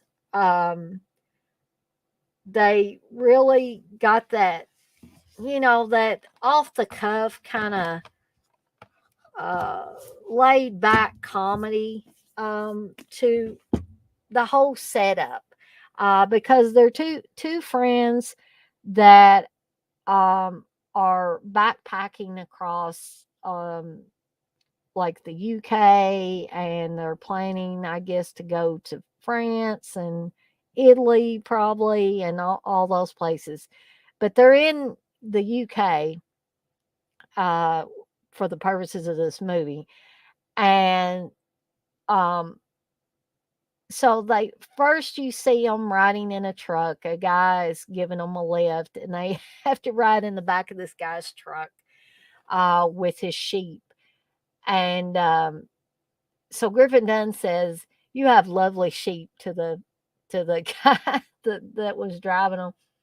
And I think this guy tells them to beware the moon and stay off the moors and all that, and stick to the road. And this is basically echoed when they go to the Slaughtered Lamb, the tavern that they end up at. And don't stay too long because people aren't too friendly to them. So when when they're walking away from the guy's truck with the sheep, one of them says, I can't remember if it's David Naughton or Griffin Dunn, but says those sheep just shit on my pike. And that kind of lets you know what you're in for. Then they're talking back and forth about some woman that they both know named Debbie Klein. And so David Naughton's kind of like, Debbie Klein's a mediocre person with a nice body. And Griffin Dunn says, there's nothing mediocre about that body. So they start talking about, you wonder, Griffin Dunn's like, I wonder if I died, if she would cry at my funeral. And they keep going back and forth on this. And so David Naughton keeps saying bad things about Debbie Klein.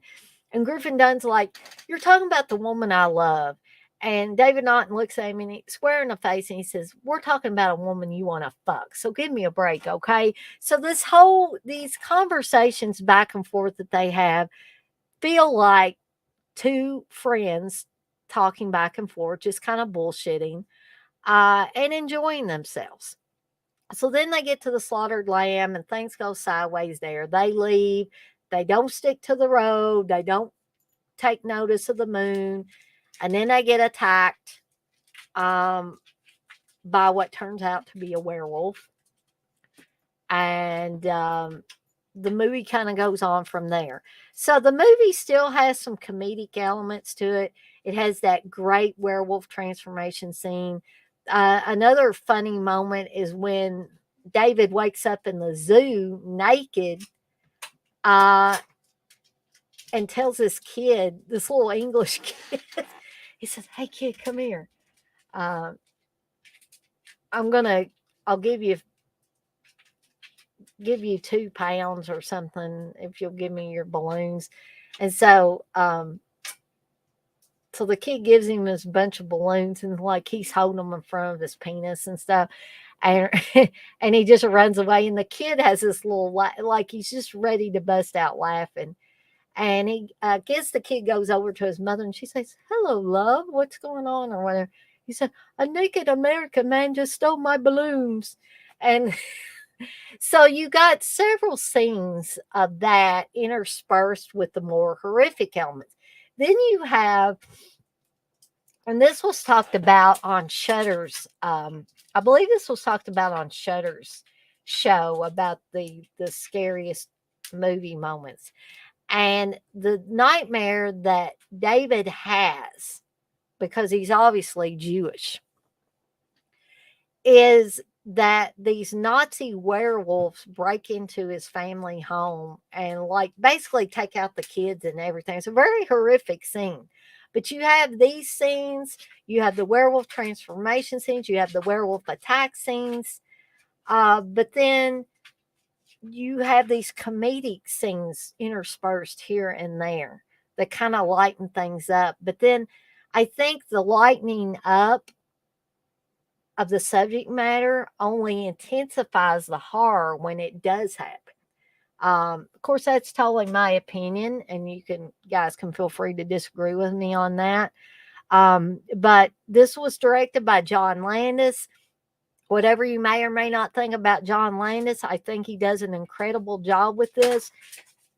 Brandon Lee. It's the second time you knocked that over.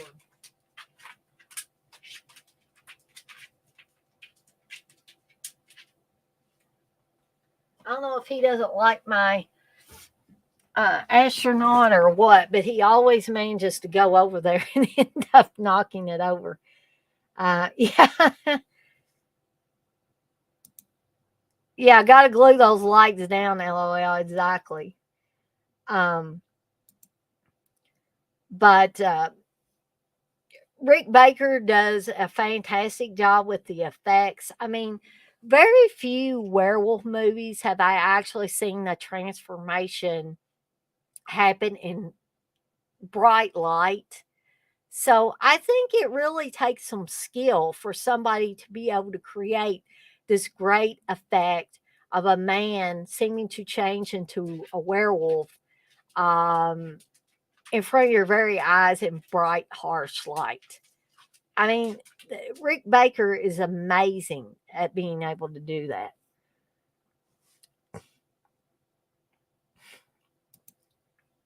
The 71 you said, that's one of my favorites, even though it's kind of goofy. Yeah, but it works for the film, I think.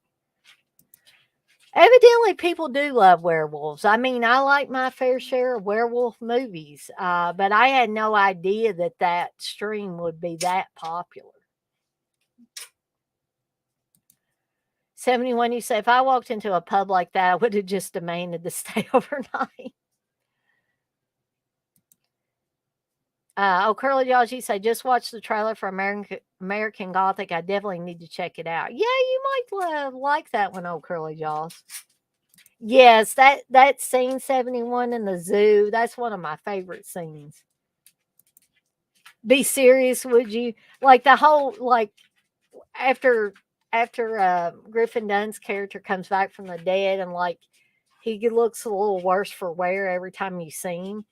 But that one scene where he goes, "Hi, David," with the little Mickey Mouse figure, and David's like, "Put that down," and like when he comes up behind, like when he closes the medicine cabinet and the mirrors on there, and he sees Griffin Dunn's character of Jack behind him. There are so many great shots in that movie. So, this is the Arrow 4K of this. This is a great little set. I'm not going to completely unfold this poster, but, well, maybe I will.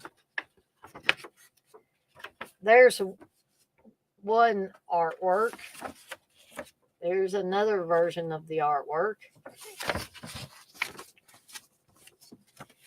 Plus, you have a book that has lots of really cool pictures.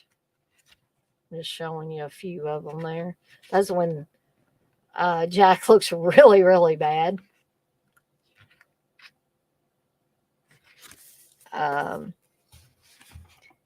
And of course, you get the great 4K with a ton of extras. It looks awesome on 4K, by the way. So you get a brand new 4K restoration by Arrow Films from the original camera negative. Let's see. You get 5.1 DTS HD Master Audio.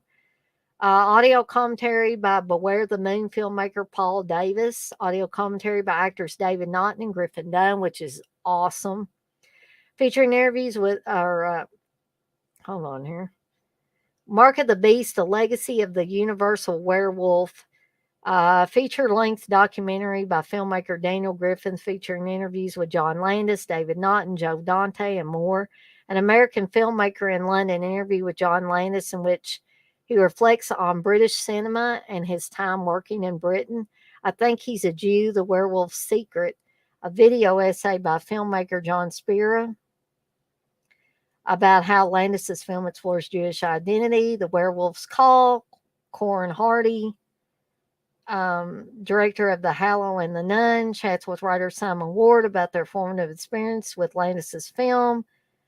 And there's a ton of other stuff that I'm not going to just continue to read off for you. I'm sure probably in that werewolf stream, a favorite werewolf movie stream, I probably did read off all of those. Uh, but my eyes are starting to go cross. They're starting to cross a little bit on me. So hopefully I can get this back in here without bending my poster.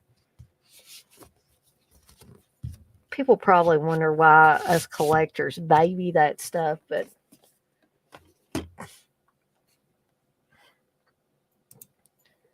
Tiffany, you said that's cool. TJ, you said the funny moments aren't super comedy. It's subtle, like in Return of the Living Dead, not Return of the Living Dead 2. Too goofy, that one, unless you like it goofy, LOL. Right. So, the next one I'm going to talk about, I'm not going to talk about, well, I guess I could talk about all three of these real quickly. So I kind of lied. But these are A films, so all right, Brandon, that's the third time you've done that, buddy. Please go lay down. That top of it didn't come off, it just fell over that time. Guys, I am gonna, because I am starting to get a little hoarse, I'm gonna grab something to drink before I go through this last few.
Sorry, guys. Went in there and realized I didn't.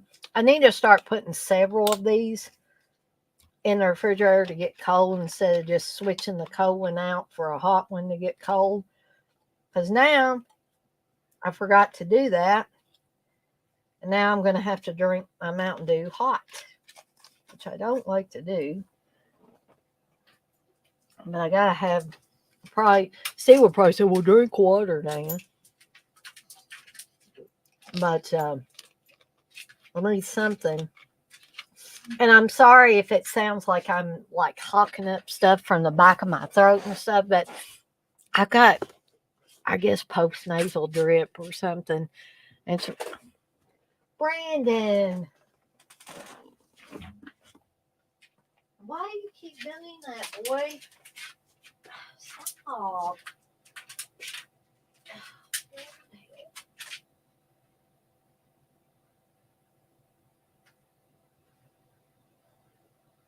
Would you stop that? Come on. Back up. There we go on. It's like 3 or 4 times he's done that. Okay. 71, you say, I've seen like 6 or 7 of them, the Amityville horror movies.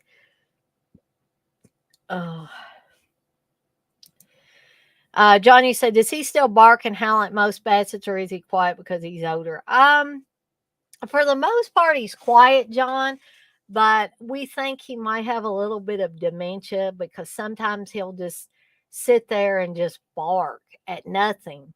I mean, unless we do really have ghosts in our house and maybe he sees something we don't see or senses something we don't see. But the poor old guy, he doesn't he doesn't see well anymore, doesn't hear well at all. Isn't as mobile as he was when we first got him.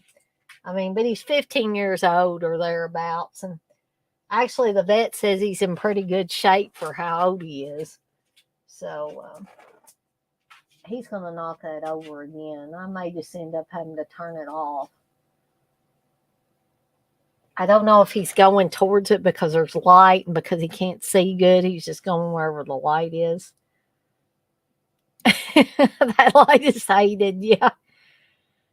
You know, it's possible, 71. I do think this house is haunted at times. Now he swirled it around towards me. I was hoping he'd settle down for a little bit. He hasn't had his trazodone, which helps him sleep either. So, John, you say, I love Bassets and Beagles, but God almighty, LOL, they love talking. Yeah, Sammy, my younger Basset hound, he is super loud. If he gets started, you just can't. All right. I'm just going to leave the freaking thing laying down until he stops. You know what? I'm just going to unplug it because this is getting annoying. I'm never going to be able to finish up this string if he doesn't quit.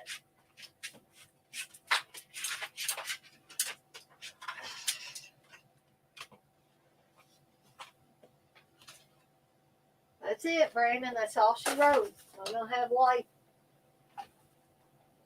at the end of my string because you won't leave alone. Now he lays down after I unplug the light.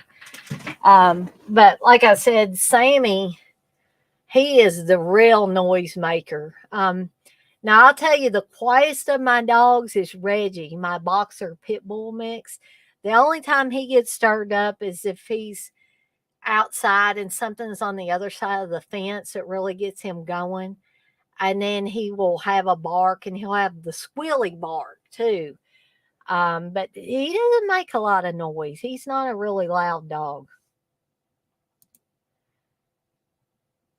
That's okay, 71. You said sorry, but your dog is a tripping fun. Yeah, and I love the feller. I just decided to just unplug the light because I'm almost done, and he wouldn't calm down until I unplugged it. So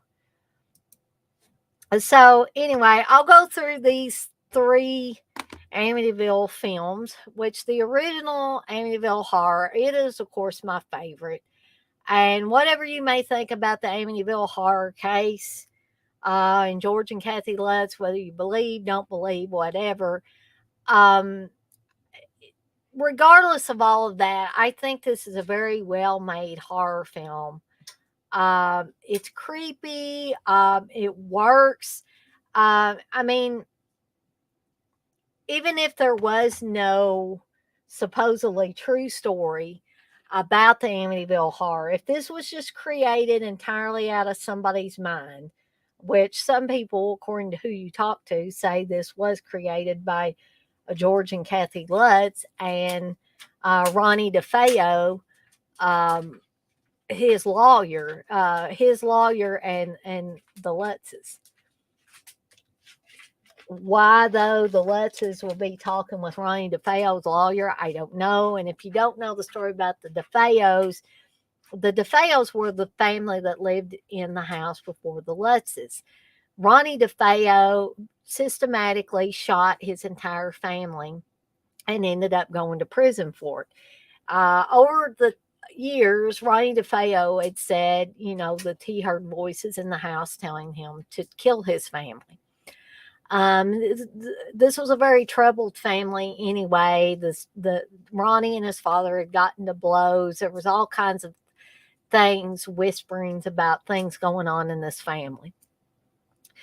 But the strange thing is that when Ronnie DeFeo shot his family up in the wee morning hours, he used a very loud gun, but yet no one in the neighborhood, and you're talking about a house here, house here, house here, like neighborhoods are, and nobody heard anything.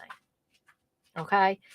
So, how is that possible? Well, one theory is from the ghost community or the supernatural paranormal community is that when there are supernatural things going on or demonic entities are taking over,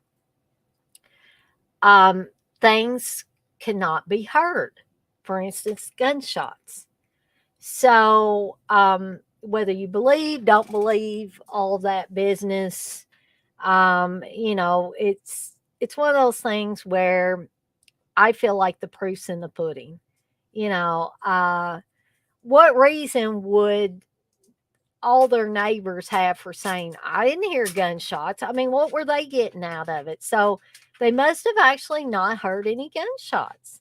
I mean, even when Charles Manson and his cult members, or when he sent his cult members out to kill like Sharon Tate and all the other people at her home, people heard things that night.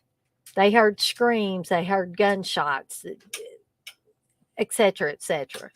So why did somebody not hear Ronnie DeFeo shooting several members of his family systematically?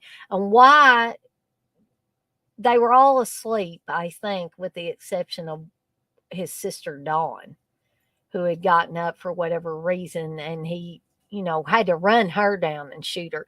But everybody else in the house was shot in their sleep and shot in the head execution style.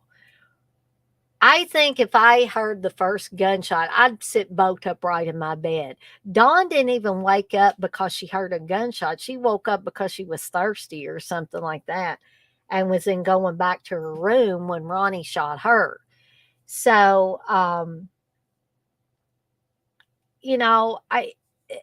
those stories have been told over and over and over again. And again, how is that possible? And why would neighbors lie about not hearing gunshots?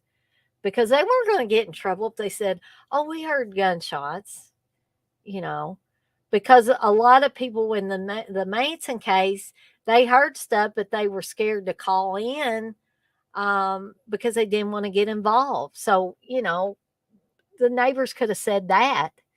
Yeah, I heard something, but I didn't want to get involved. John, you say Duke will bark to get in Becca's lap. He mostly nasal grunts at food and excitement. Yeah. Turn away from the light, you say, TJ. Yeah. Or the neighbors just didn't care because they were jerks. The Nile just ain't a river in Egypt. I guess that's possible, but would all the neighbors be jerks? That's what I wonder. Yeah, Sammy, when you said that Manson case was crazy shit, I would be scared to call. Yeah, I don't know. I hope I'm never put in that position, but I don't know what I would do if I happened to be outside or had my windows open and heard something like that, because it freaked me out here in our neighborhood.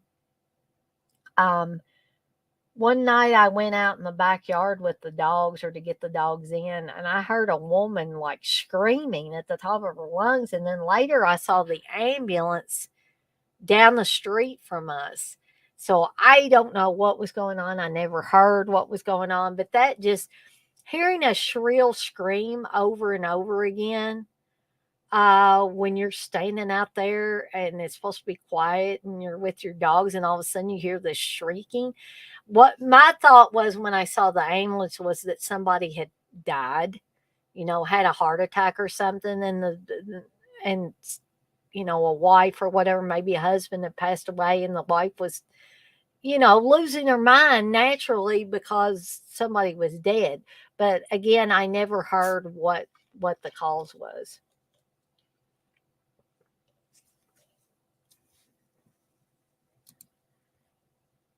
Oh, Curly Joshy says it's time to move to Indiana. Okay. So, Amityville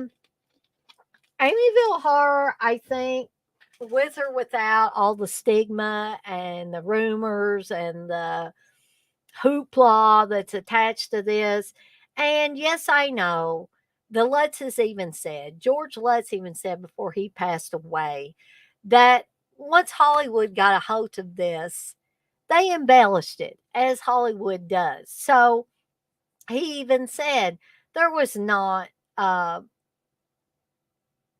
blood running out of the walls. It was like slime and stuff like that. So Hollywood did embellish it. I had heard that Margot Kidder said this movie was a piece of shit.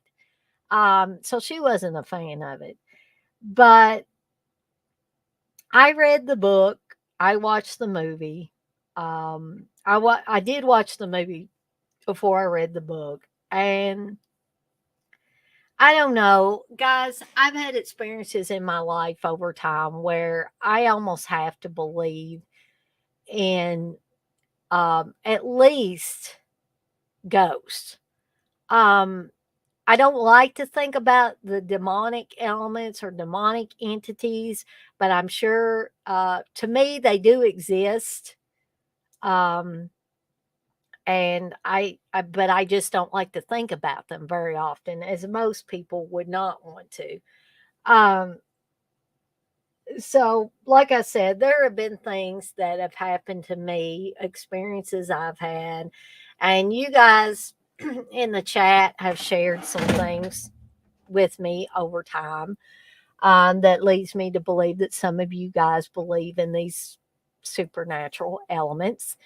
Um, so I don't know. I just know what I have experienced, and thank goodness, thank the good Lord up above, I did not, I have not, nor do I wish to experience anything like the Lutz family supposedly did. I cannot say whether the stuff that happened to them was real or not. All I can go by is the interviews and different things that I've seen. Some people believe them, some people don't. Some people believe Ronnie DeFeo, some people don't. And there was one of the kids who, these were actually Kathy Lutz's kids from a previous relationship. They weren't George's natural kids, but I guess he did end up adopting them. One of the sons had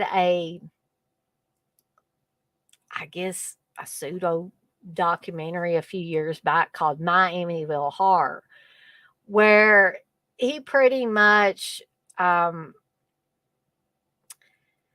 I felt like he downplayed the supernatural element or any demonic elements, and basically was saying all kinds of bad things about George Lutz.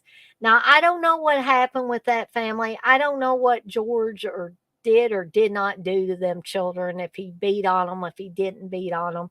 That's all between all of them. And of course, George and Kathy Lutz are dead now.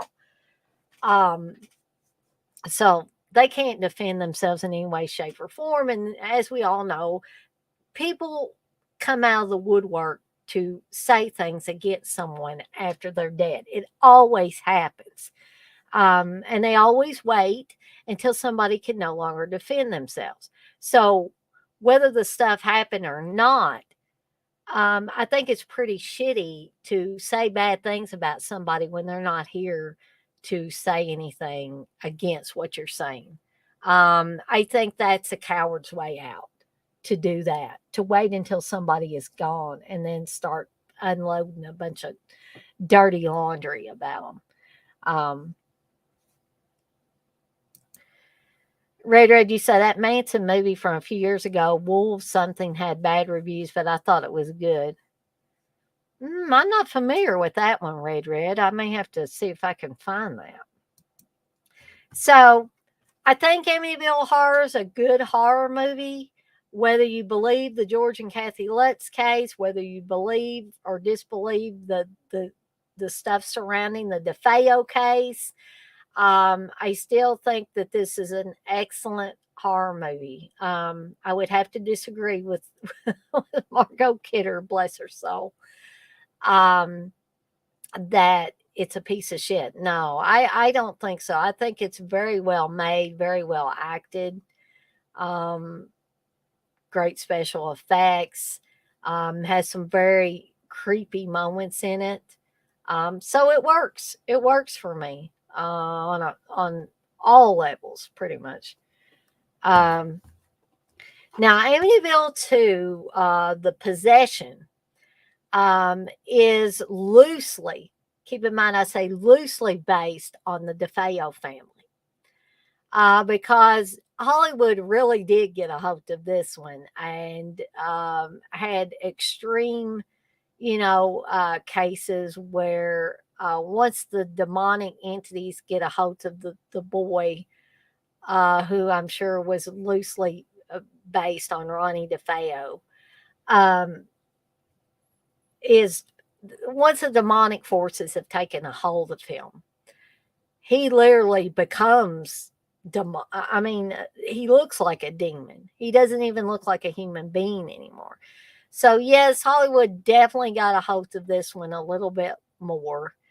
Um, and it was like slime glopola, as Joe Bob Briggs would say, and just a demonic free for all by the end of this film. But it's still a fun film, has creepy moments. Um, and I will warn you, it does have a little bit of an incest thing, brother and sister, that is pretty creepy. And I'm not real, like, I don't like watching that really. But Retania Alda's on this, Burt Young, um, let's see, Andrew Prine. I mean, you got Diane Franklin in this too, playing the sister, the older sister. So, for you Diane Franklin fans, you got that too. So,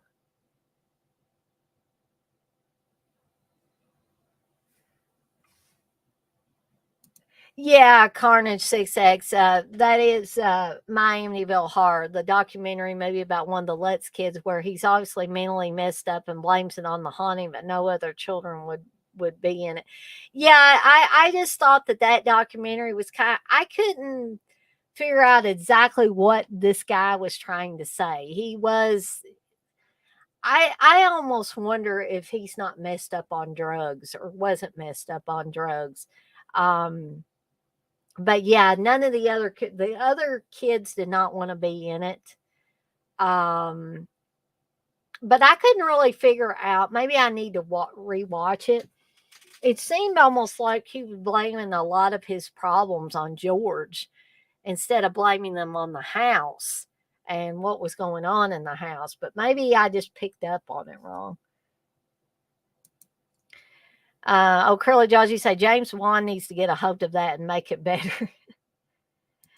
Amityville, Alabama.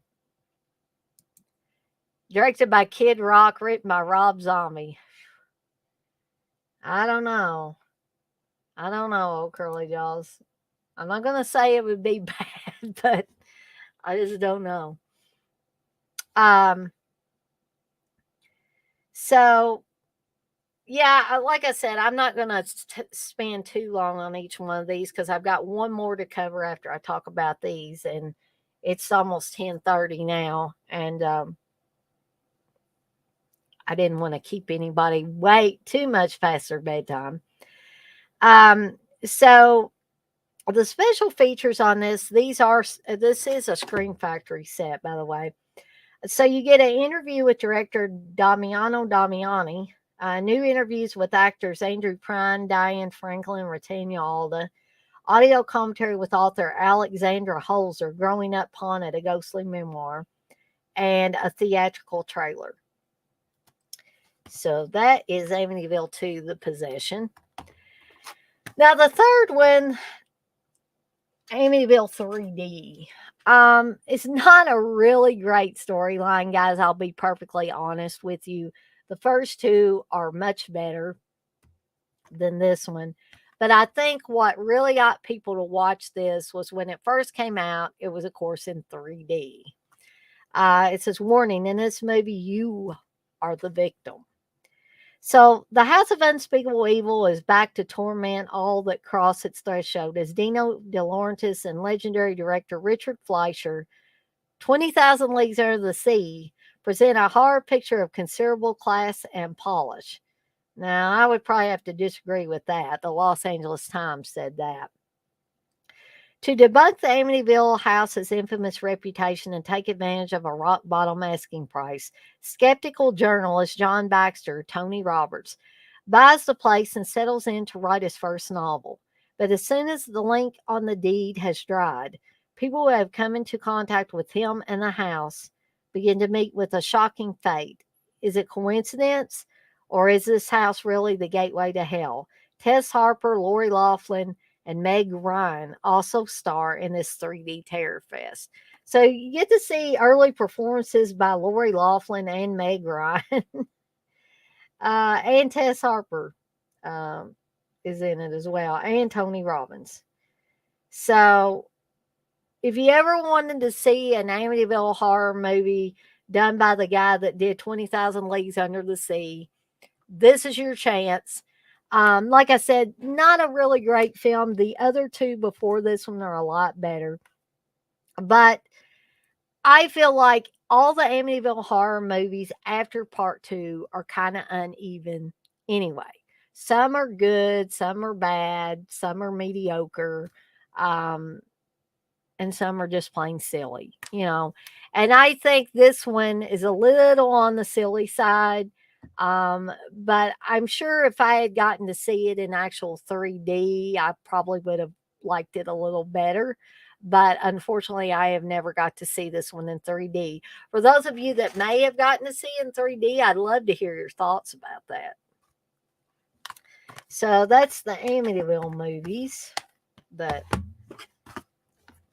I'm going to cover. So I'm going to put them back in the box. So, let's see. 71, you say 3D movies were a big thing then. Yes. Probably the same year 3D Jaws came out. I believe so, or around that same time. TJ, you say it's cheesy, but the 3D worked pretty good. I watched it on my 3D setup a couple of weeks ago. Gotcha. Maybe I just need to watch it that way or find a way to watch it that way. 71, you said that was the freak out when the dead daughter walks through the house. Let's see. John, you said the house is definitely a gateway to a shitty film series. Curly Dodge, you said, Dana, you need to watch Amityville in Space. I need to have an Amityville in Space watch along. Maybe we'll do that. TJ said, Lori, my daughter isn't smart enough, so I got to use money to get her into a good school. Laughlin, LOL. Okay, so the final movie that I'm going to cover tonight is April Fool's Day. So I don't know how many of you guys have seen April Fool's Day, and look at my slip cover for this one. It came like this, unfortunately. It must have come directly from the Screen Factory warehouse, even though I didn't get it directly from Screen Factory. I got it from Amazon, but it's all beat to hell. I probably should have sent it back, but I thought, what the hell, I'll just keep it. So For those of you that have never seen this movie, I will give you a little bit of a plot synopsis. When Muffy St. John, Deborah Foreman, a Valley girl, invited her college friends up to her parents' secluded island home. For the time of their lives, she just forgot to tell them it just might be the last time of their lives. As soon as the kids arrive on the island, someone starts trimming the guest list, one murder at a time. And what starts out as a weekend of harmless April Fool's Day pranks turns into a bloody battle for survival. It's just what you'd expect from the producer who brought you Body Parts, Species, and 3 of the Friday the 13th films. And that is none other than Frank Mancuso Jr. This was directed by Fred Walton, who also directed, I believe, When a Stranger Calls, the original When a Stranger Calls.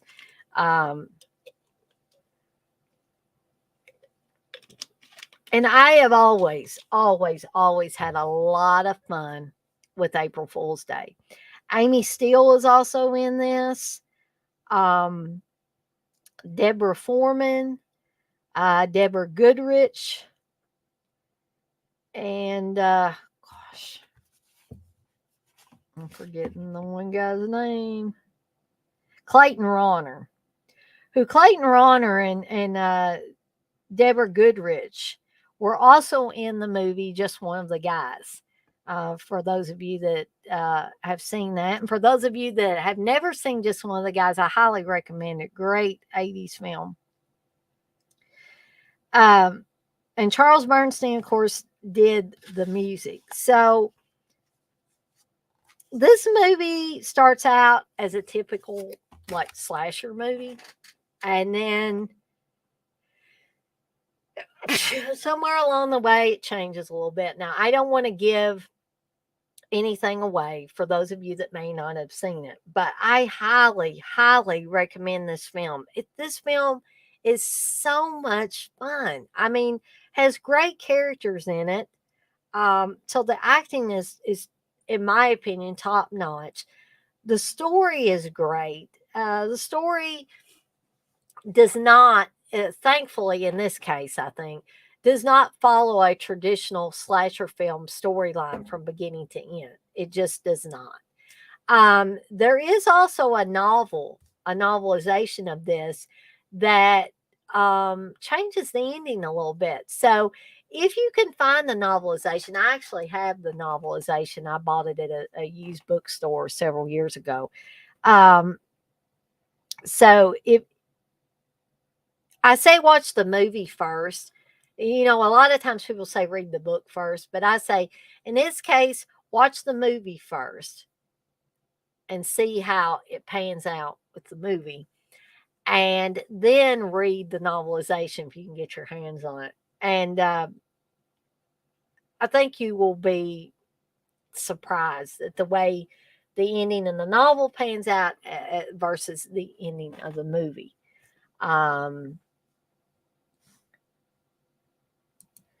John, you say it's kind of fun when these series go full train wreck like this or Silent Night. Yeah, really.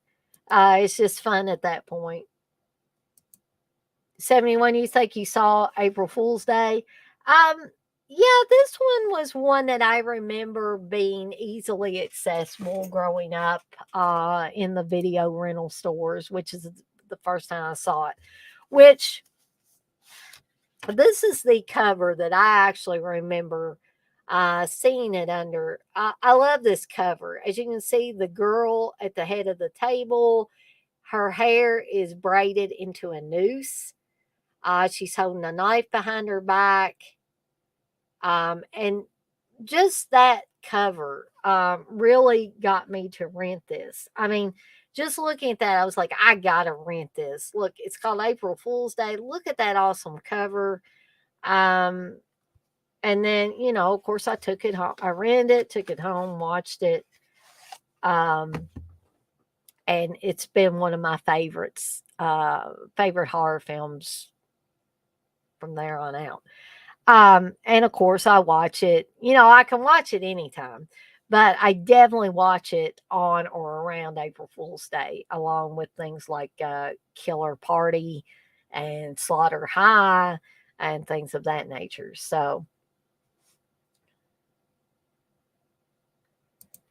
TJ, you said like this movie. I think the new Scream coming out should use the premise, really tick off fans. That would be interesting, TJ, if it did go that direction.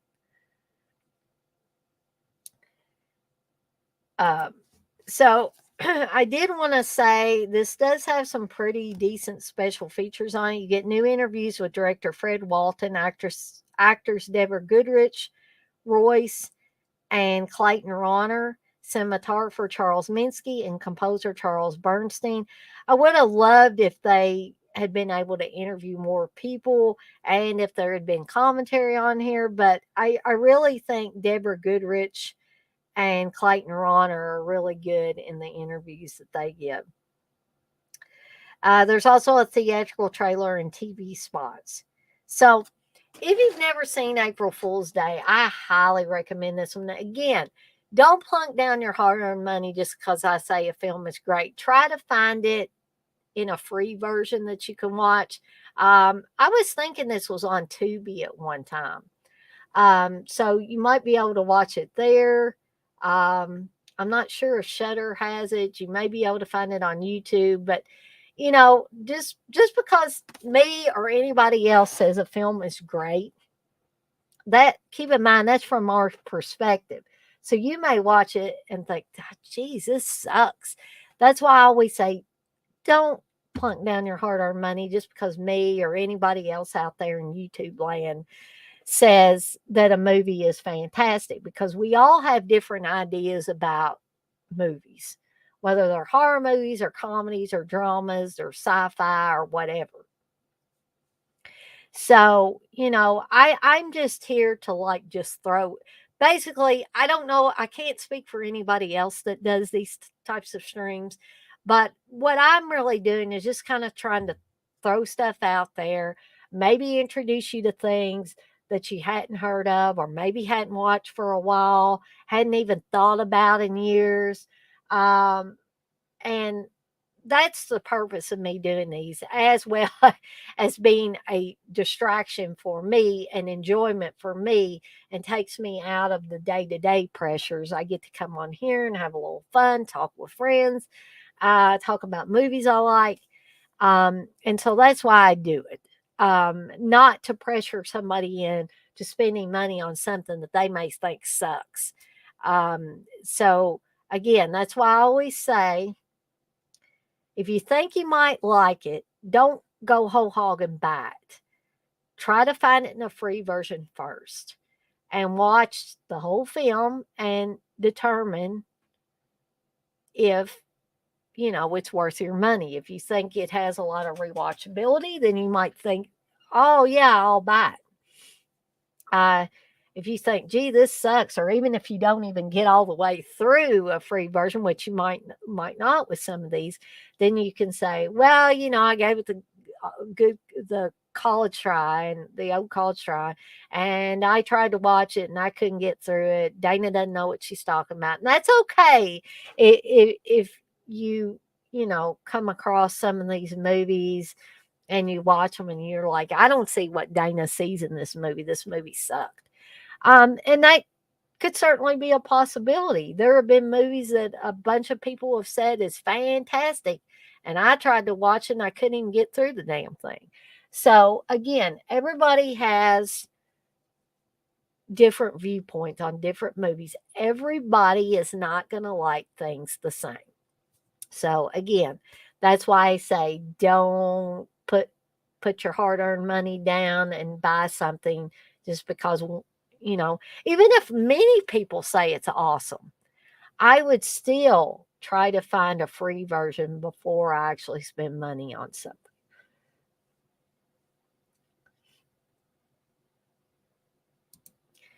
John, you said the new Scream film is rumored to have multiple sets of killers all working out of sync and with their own agenda. Just a rumor. That might be interesting. 71, you say you saw it in high school. I think I saw it maybe before high school. I saw a lot of this stuff probably earlier than I should have, but my parents were always pretty savvy with this stuff. It's like they knew what I could handle and what I couldn't handle. Just like I've told you guys before that I Spit on Your Grave was one that they told me I should wait on, which now I realize that was the best. That was the best way to handle it, because the subject matter in I Spit on Your Grave, Last House on the Left, stuff like that is too. I feel like personally too heavy for a 12 or 13-year-old. It just is. They're not going to be able to process all that. So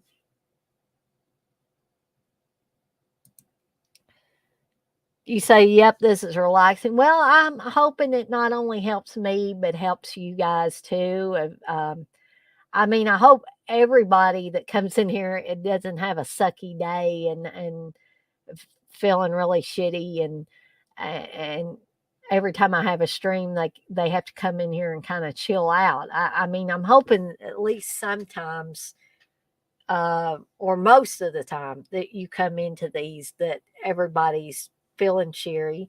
I know sometimes here lately I've come on, I'm just been, hey guys, I know that last Wednesday I was really like that. And I do apologize for that. But I think I perked up a little later on in the stream. And again, that's part of the reason why I do it, is to help me decompress and de-stress from stuff and just kind of forget about my troubles for a little bit. Uh, and I I do hope that that does work as a decompressor, a de-stressor for you guys too. I just hope that you guys aren't feeling shitty every time you come to my stream, because that would be bad. I wouldn't want anybody to feel like that.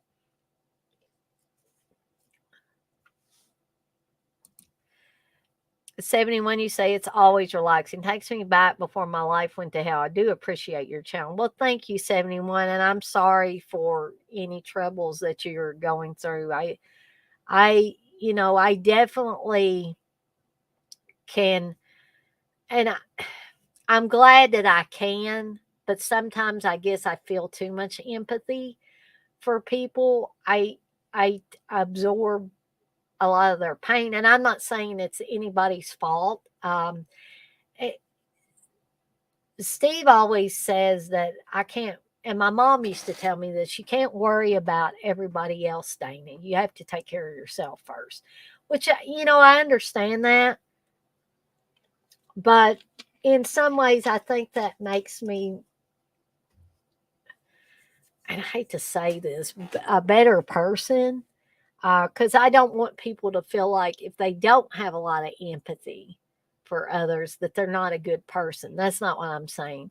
I think with my genetic makeup, with who I am, I think that having more empathy for other people makes me a better person. Other people may be made to be better people, other things. Everybody doesn't have to handle that the same way. I hope that makes sense. TJ, you say, I've been staying away from the Scream 2023 news. Even if it's a rumor, I'd rather wait and see. Some people have daily updates on YouTube just for that. That's commitment, boys. Boyas. LOL. Okay. So guys, it is 10:46, and so I don't want to keep people too much longer. So I might stay on here about a minute or so longer if somebody else wants to bring something up before I get off of here. But I am going to have to get off of here in a minute or two, because got to take care of some of my animals, and uh, my voice is just, I think I probably have blabbed too much now. My voice is starting to really go. And hopefully, I will hear something in the next day or so about the tutoring gig. So I'm actually looking forward to that. I've been feeling really, um, depressed about not being able to work, and I want to work so bad. It just feels so weird When you've not without a job for 26 years, it's weird when you get up every day and, there's things to do, but I don't have a job to go to. And it's just very strange and kind of, for me, it's demoralizing, having all that taken away from me just at the drop of a hat. Thank you, 71. You say get some rest and good luck with this tutoring job. John, you say later. Have a good one, all. Yeah, 71, I kind of looked at it that way too, that the tutoring job might be a stepping stone to something interesting in the future. So, I think of this as like a refreshing change of pace. Um, yeah, it is depressing, unfortunately. Thank you, TJ. You say good luck, Dana, even if you do the tutor gig as a supplemental thing. Good night. All right. With all that being said, guys, I'm gonna skedaddle on out of here for the night, and I want to thank everybody for joining me tonight for this live stream. I'm planning on continuing this. I guess I'll do it every Monday. So next Monday, barring anything happening or a crisis happening, I will do the letter B. So we will be covering horror movies in my collection that begin with the letter B. So you guys can look forward to that. And I will see everybody on the flip side. Y'all have a good night now.